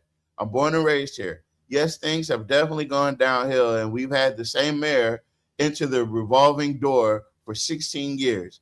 Just because you may see some people you aren't used to seeing on that side of town doesn't mean you're in immediate danger. What you hear is different from how you live. That's just my thought. That's right. He says, I can agree to that. However, here we go. I will add that nothing that's built near City Park is going to be successful with the amount of homeless in that area. Several local schools use the City Park tennis courts as their home courts. Before each home match, the complex has to be cleaned up from what the homeless have left there. During the matches, they hang around the picnic tables so it doesn't give a great impression to visitors from schools outside of Alexandria. For the city to continue spending money in a park where the homeless get their lunches is not a good thing. My point about location and pickleball isn't that no one knows about it. In fact, it's just the opposite. People who do know about it aren't going to go there after dark, no matter what.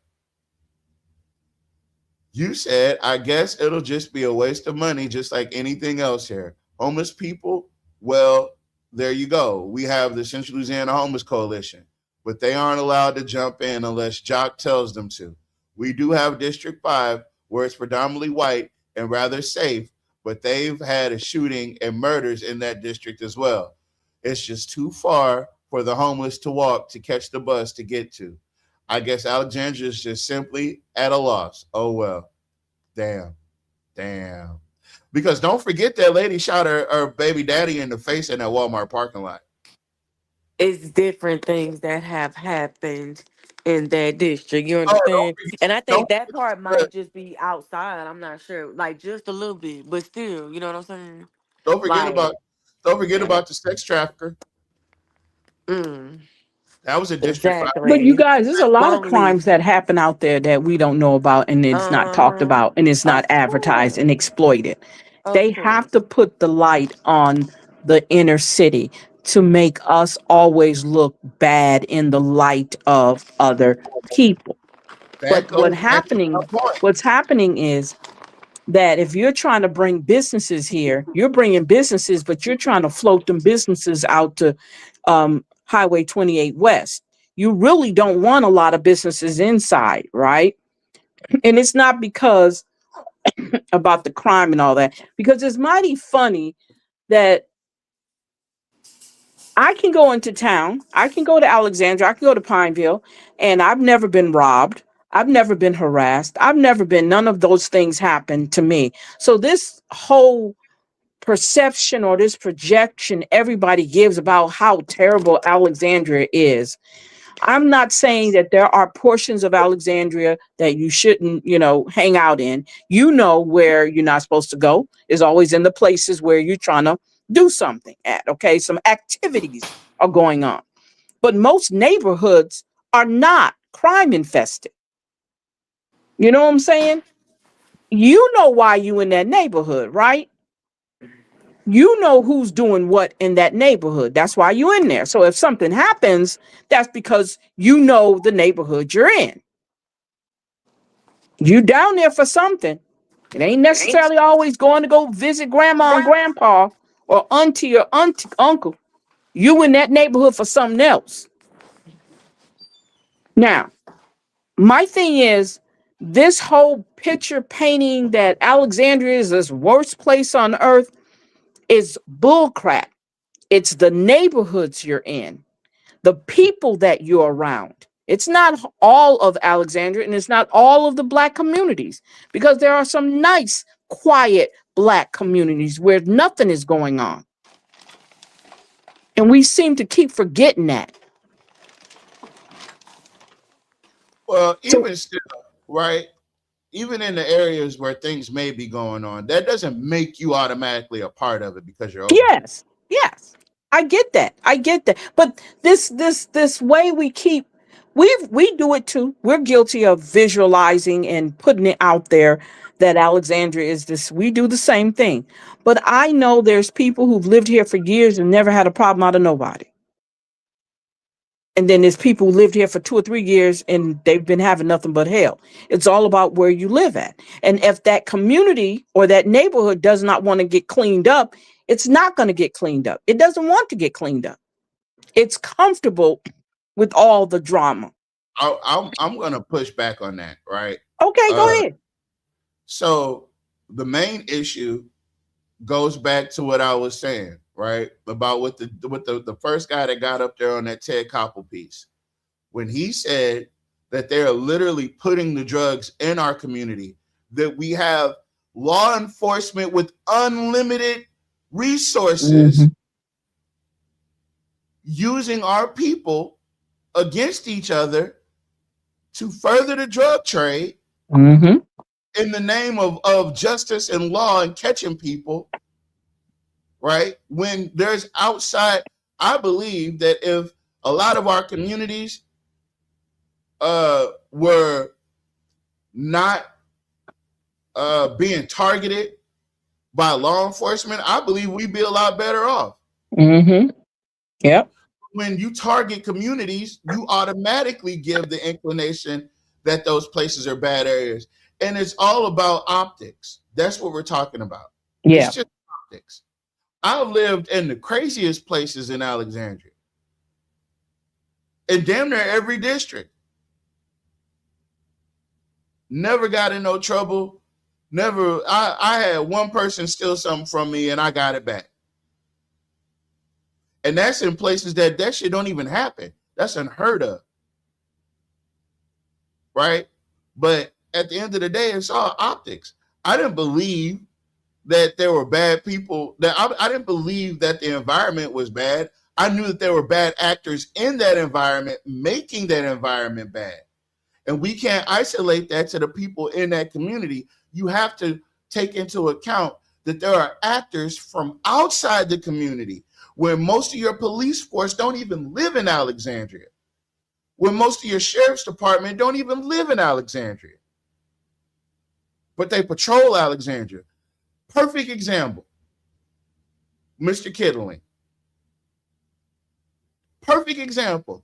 When the Rapides Parish Sheriff's Office murdered Mr. Kittling, that particular deputy wasn't even supposed to be patrolling that side of town. He wasn't even supposed to be patrolling. When I got arrested by the sheriff's department 3 blocks away from City Hall, that was never supposed to happen. That's not their jurisdiction. But if they have an intergovernmental agreement with the city of Alexandria. It could be an intergovernmental agreement, but it doesn't mean that they do the APD's job. No, honey, an intergovernmental agreement You can't consists talk to me of. about intergovernmental agreements. I understand the nuances of intergovernmental agreements. I got arrested 2 blocks away from the police station, the Alexandria police station. Listen, the sheriff's department's job is to patrol Rapides Parish, not downtown. Not downtown. If that were the case, then you would see the sheriff's department patrolling Main Street in Pineville.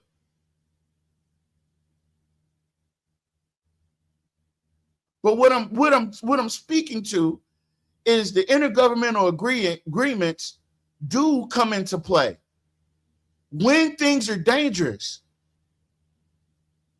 when it's necessary. It's not an all the time thing. It's when it's necessary. They don't do the APD's job of traffic stops. That's crazy. Why would you use? But honey, you're saying that from your perspective, we do not know what their intergovernmental agreement entails. You don't know that, and I don't know that. I can tell you. What was the reason for the intergovernmental agreement? Tavares, I have no idea. The reason for the intergovernmental agreement is because the Alexandria Police Department was shorthanded. That's the reason they have the intergovernmental agreement. Okay, so you're saying they couldn't have done that? Couldn't have done what?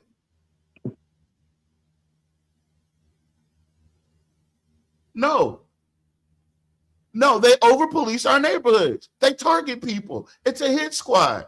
I get it. I'm not disagreeing. I'm just saying to you, you're coming up with something you're taking from your perspective.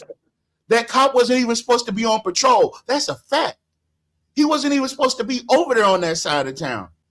That wasn't even his area to patrol. So my question is, do you know if the family end up, suing or anything? I have no idea what happened with that. Only thing I know is the facts. And the fact is, the Rapides Parish Sheriff's officer that was over there wasn't supposed to be over there conducting traffic stops. I'm gonna be real. I don't think I've ever seen a sheriff pull over A traffic stop. Yeah. The Rapides Parish Sheriff's Office is out here writing traffic tickets down 3rd. They're out here pulling over But people. again, I think what Miss C is saying, it could be some type of contract or something, third party, anything, because APD being short and we do need the help. So you never know. But again, You need to a help traffic pulling over stop is somebody. weird. Listen. I'm not about to do all that. Listen. They pulled over Derek Killen over a tent. What I'm saying is, why the sheriff pulling anybody over? That's what I'm saying. I've never seen a sheriff. Me personally, I've never seen the sheriff's office pull anybody over. And you know, Mark Woods admitted he had a phone call What that mean? He got a phone while he call was sitting in church.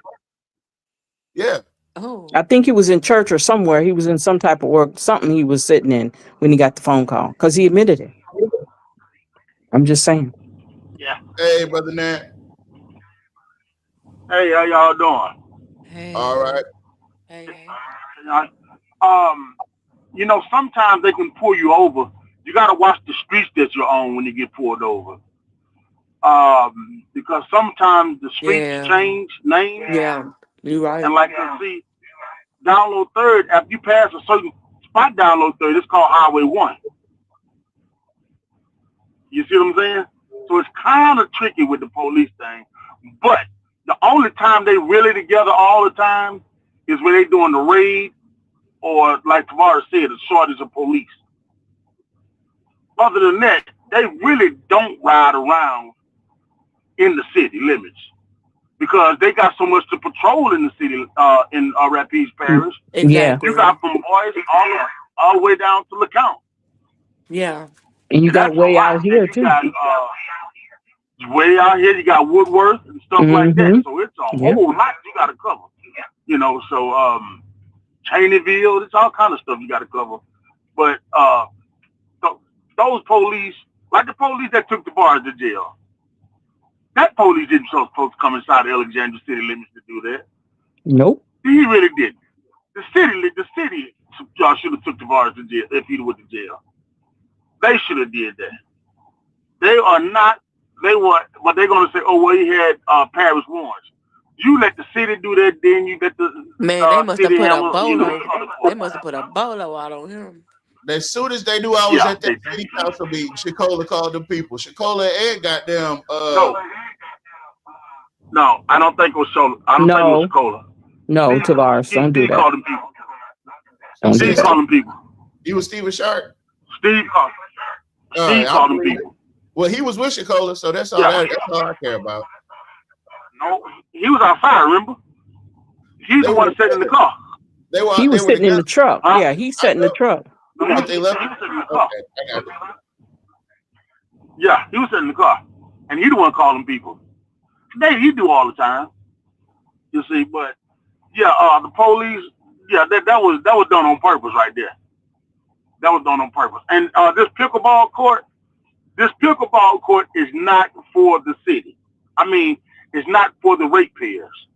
This pickleball court is just like Cheatham Park baseball field for Peabody.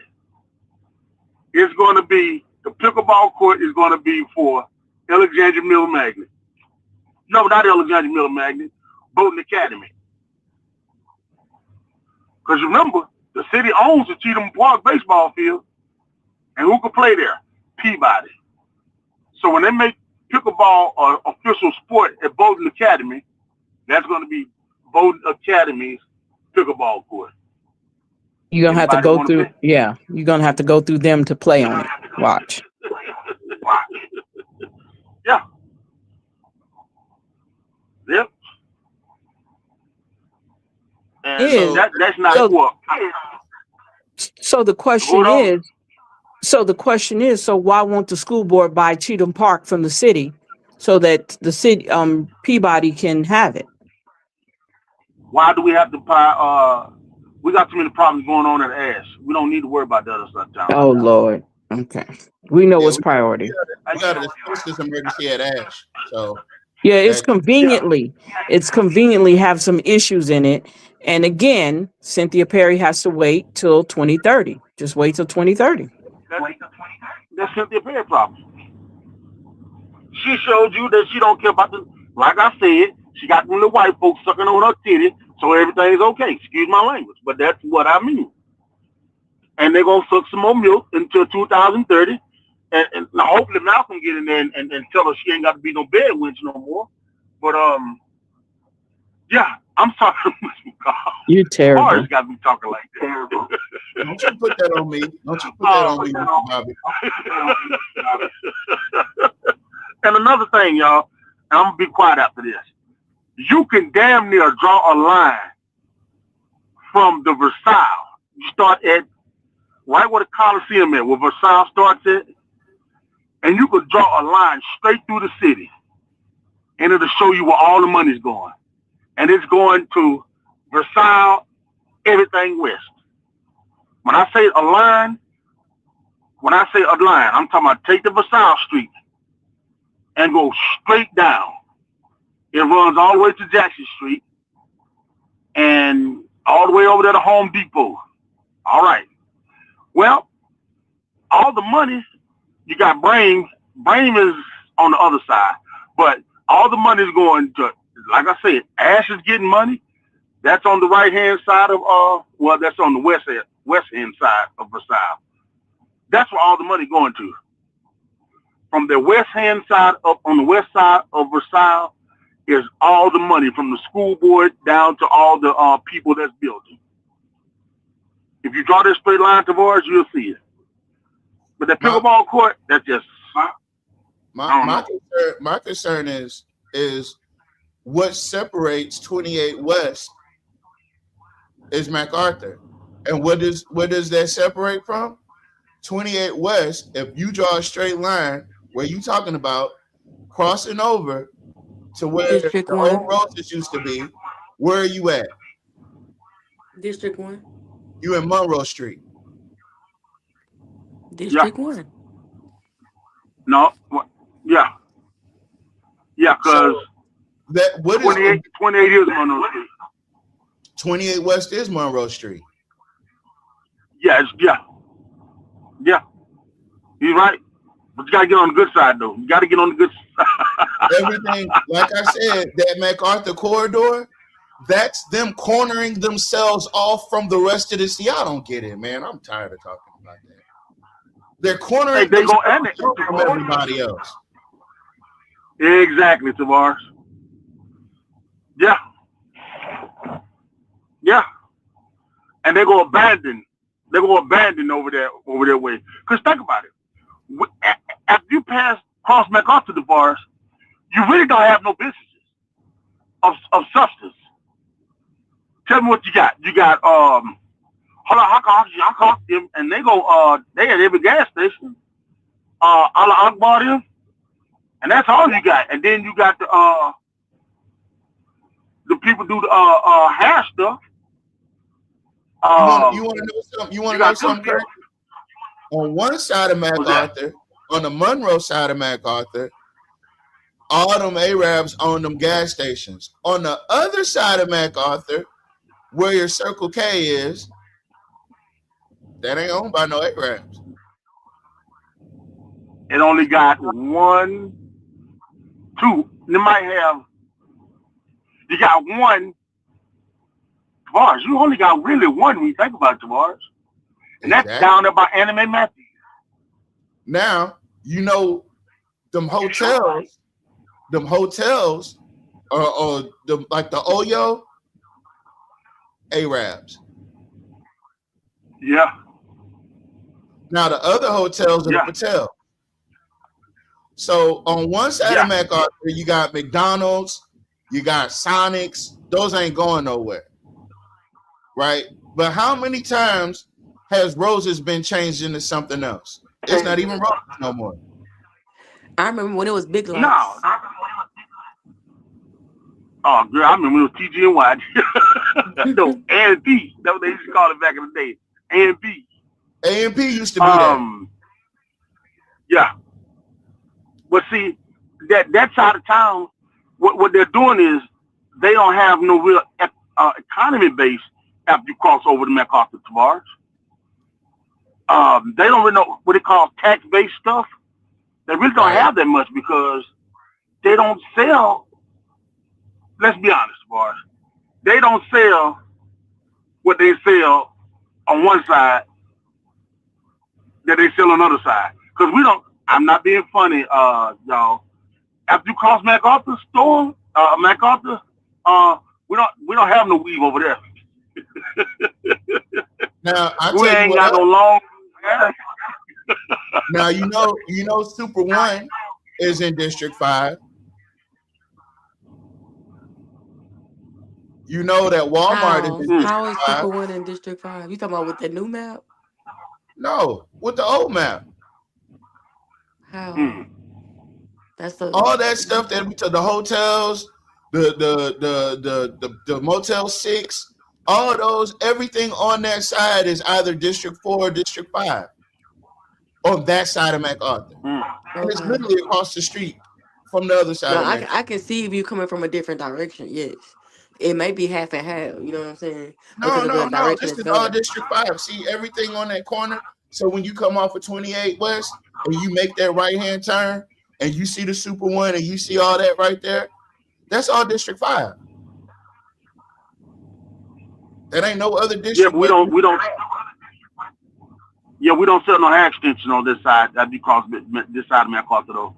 Yeah, you don't come over here looking for no weave and no press on nails or nothing like I mean, they really don't have like a Dollar General or a hair store, like no Family Dollar, like no Dollar Tree. None of the black stores. They got them right there. Yeah, they got it. They got a Dollar Tree right there by Super One. They don't have no Family Dollar on Jackson Street. We ain't got none. I'm just saying. We got one way. Yeah. So you know they shut the one down. People on don't see Third. that. You got nothing on Third. No, Yeah. you got that Dollar General. Is Dollar General still open over there? Yeah. Yeah. But the bars, that's something how people don't. I just noticed that now. You don't have no hair stores after you cross MacArthur. Nope. Ain't that You ain't something got none tomorrow? over here on Jackson Street either. Ain't no hair stores. That's what I'm saying. But you got to cross MacArthur though. Yep. So when you cross MacArthur, they don't cater to blacks. They're gonna cut your line if you keep saying You that. They don't cater to blacks. And the only blacks that they I'm do just cater finding to, that out. the only blacks that they do cater to are the ones that's getting these cheap rooms. And let me stop. So at the I'm end of just the figuring day, it out, Lord. y'all gotta Hey, listen. Ned, that's when all the churches start popping up too. Well, we ain't got them in churches on this side. Well, wait a minute. We don't need God over here. We got money. Man, That's when the churches start popping up on the north side. I'm telling you. They got now right around the corner from all what we talking about is the Pentecostals. Exactly. Okay. They just hadn't reached gentrifying the whole neighborhood yet. You know, because I know they still trying to. I'm knowing they want to get rid of that bar that's been there longer than I've been alive. No, baby, no, don't shut up. Shh. That all that is connect. Them people are there, and they're cohabitating quite nicely. You would almost think that they're on the same team as some would say. How you gonna preach about alcoholics and trying to save people, and then you in business with the bar down the street? Jesus turned water into wine. Next. Yeah. And Jesus Wine, wrote not alcohol, not Allegedly. Hennessy, not cognac, not vodka, Everclear. If you listen, and we in some uncharted territories here on this show because we don't never speak about this. If you think that that's what goes on over there, then that's exactly what they want you to think. But that is not. There what you happened. go. Yeah, but the bars, people don't know this. On one side of MacArthur, you got 100 churches. You can count on almost. You can count with two hands, and you still ain't gonna get about 10 churches on the other side of MacArthur. Ain't that something? Well, you don't need God. We got money. Ain't that something? And you cross one side of MacArthur, the only time you got banks is when you get downtown. Other than that, you got one credit union on Broadway. Man, I'm just noticing that, Tavares. I really didn't pay attention to it until tonight. It's a map. It's a map that it's a reason why they went ahead and jammed in their gerrymandering. And that's why I'm still holding Jim Bullard responsible for not being the dissenting vote. Jim Bullard should have got up there and said, hey, this is wrong. We're gerrymandering these people. And he could have been the fifth vote. But he wasn't. He wasn't. You know why? Because he doesn't care. It's not about nothing having to do with your community at all. He does not care, literally, in the most literal sense. So you can go up there. Tavares, you got to take Jim Bullard age in consideration. When he was born and when he's coming up, you had white fascists and black fascists. Do you think he forgot about that? Now that you say that, and Shamir and Mom, y'all can back me up on this. These people got a problem. This motherfucker's on this damn post talking about the homeless are making the area look bad, but didn't nobody say shit when I brought out the fact that goddamn Confederate monument sitting in front of our courthouse makes the whole entire city look bad. No, why would they? Exactly. It's their heritage. That's their history. Their history. Dixie Lee is their history. We should keep all. I'm gonna be real. We need to keep. For our future kids and grandkids and stuff, we don't need to erase no history. Period. Not black history, not racist history. They need to learn it because they already taking it out to schools. And y'all knowing that parents aren't teaching their kids black history. Like I'm tired of teaching these kids about Martin Luther King. You feel me? Like he wasn't no real hero. If we gonna be real, about it. Let's teach them about. That's my opinion. I'm just saying. I know you just went to your trip, and I know you still on cloud 9, sir. But that's just my opinion. No, I'm just saying that was just an example. No. Like there's more people than MLK. That's all. That's why I take these kids on these trips because the only thing they know is from slavery to Martin Luther King. They don't know that about Marcus Garvey. They don't know nothing about nobody else. They're not supposed to. That's why they go on that trip. There you go. So I take them to places where they can learn what's not in the books. Martin Luther King was not the only so-called hero, they say. You got Medgar Evers, Harriet Tubman, I can't say the lady, Lawrence D. Tucker, whatever that lady name is. And then how the schools give you a project when you're in high school, middle school, elementary, but the teachers always give you, the selection of people.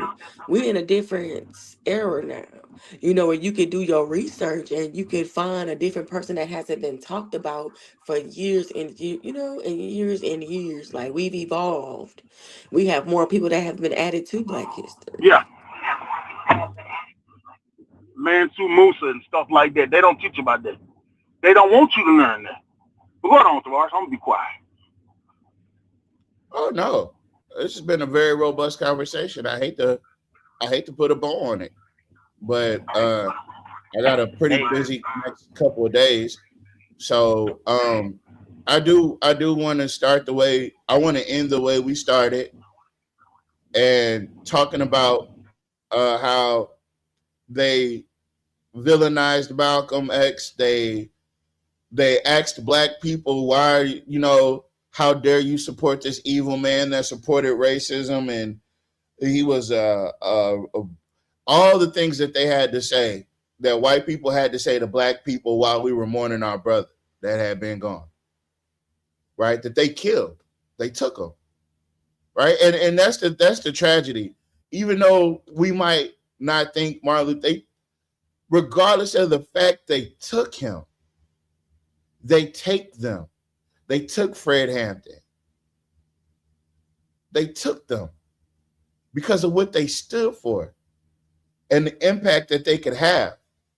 And I still believe very strongly that all this stuff that they're doing is that they're trying to avoid the Black Messiah.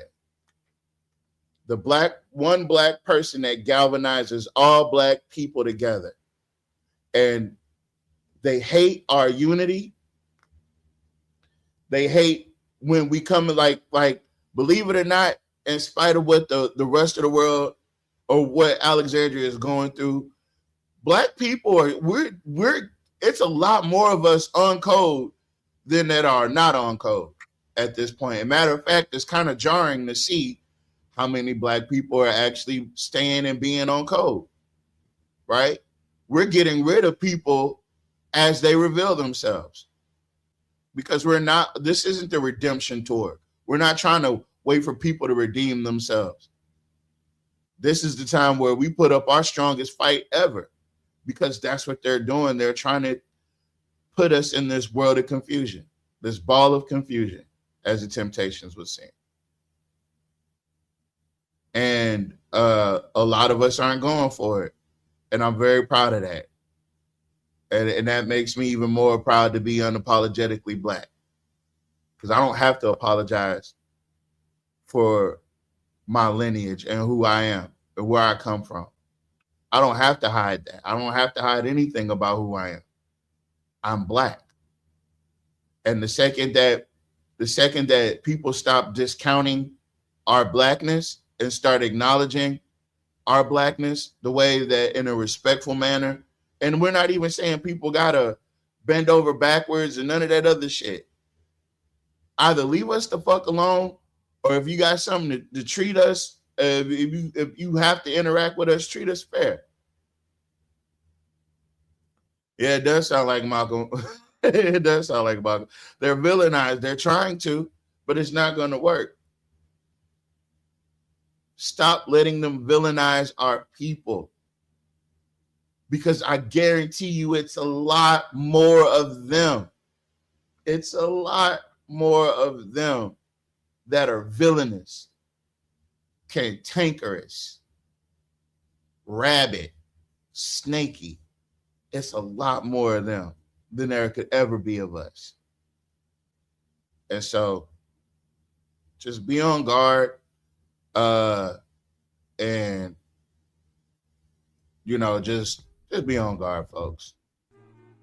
So on that note, Miss Lita, would you like to read the names?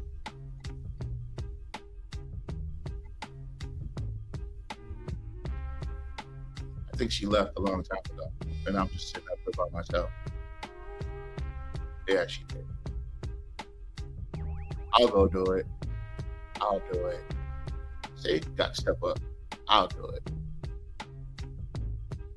So thank you, Miss Freddie. Thank you, Miss Thomas. Thank you, Miss Jacobs. Thank you, Miss Adrian. Thank you, Miss Summer. Thank you, Miss Linda Bell. Hey, Miss Linda Bell. Brother Nat. Miss Sybil Jacobs, welcome to the show. Thank you for joining us. We'll be back on Tuesday night. Yep. Make sure y'all sharing this show out, because y'all, the reason the numbers are dipped out is because I haven't been able to share, and I'm tired of talking about my broke computer. But yeah, I haven't been able to do the things that I normally do. But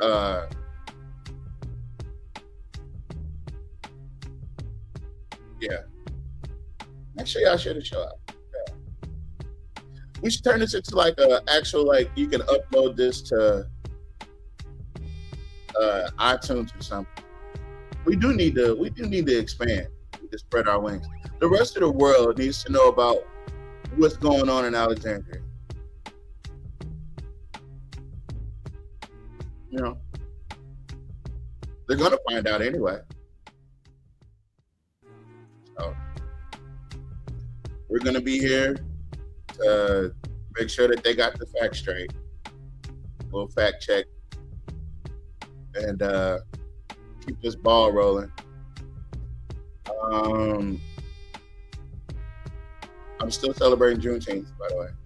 I don't care if it's December, November, as long as it ain't February, because in February I got to do Black History. So This is gonna be going on for a while. Boom. That's it. Sit back and relax. I got one more thing I want to play for y'all. And we'll get out of here. Hold on.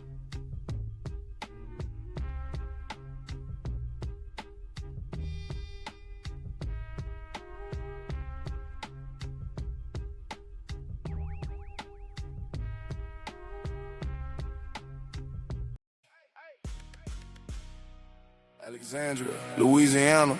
Stand up! Yeah, yeah. Hey, hey, hey! Stand up, stand up. Put your hands up. Whole city tired, man, they can't stand us. Crime going up, water look brown. Bills too high, got the whole town down. Stand up, stand up. Put your hands up. If you love your city, better man up. For the key, for the elders too. If nobody else care, then it's up to you. Taxation without representation. Trying to save the city before we save the nation. Every month another bill, another situation. People barely living, tired of frustration. Lights high, water high, rent high too. Whole hood stressed, what we supposed to do? Mama crying, daddy working overtime. Still can't win, man, this world out of line. But we ain't backing down. Tell the whole town gather round. If you hear me, say it loud. Stand up, stand up. Put your hands up. Whole city tired, man, they can't stand up. Crime going up, water look brown. Bills too high, got the whole town down. Stand up, stand up. Put your hands up. If you love your city, better man up. For the kid, for the elders too. If nobody else care, then it's up to you. Hands up, like Mike Brown. Pain in the streets, got the city pipe down. Young boy lost, trying to find their way. Need real men, standing up today. If you a leader, then lay it right now. Don't wait till the whole thing burn down. Church folks, hood folks, come together. Real change only happen when we move together. Stand up for the north side. Stand up. Stand up for the south side. Stand up. Stand up for the east side. Stand up. Stand up for the west side. Everybody say stand up, stand up. Hey, hey, hey, hey, hey. Stand up. Stand up, stand up. Put your hands up. Whole city tired, man, they can't stand us. Crime going up, water look brown. Bills too high, got the whole town down. Stand up, stand up. Put your hands up. If you love your city, better man up. For the kid, for the elders too. If nobody else care, then it's up to you. Hey. Alexandria, we still here.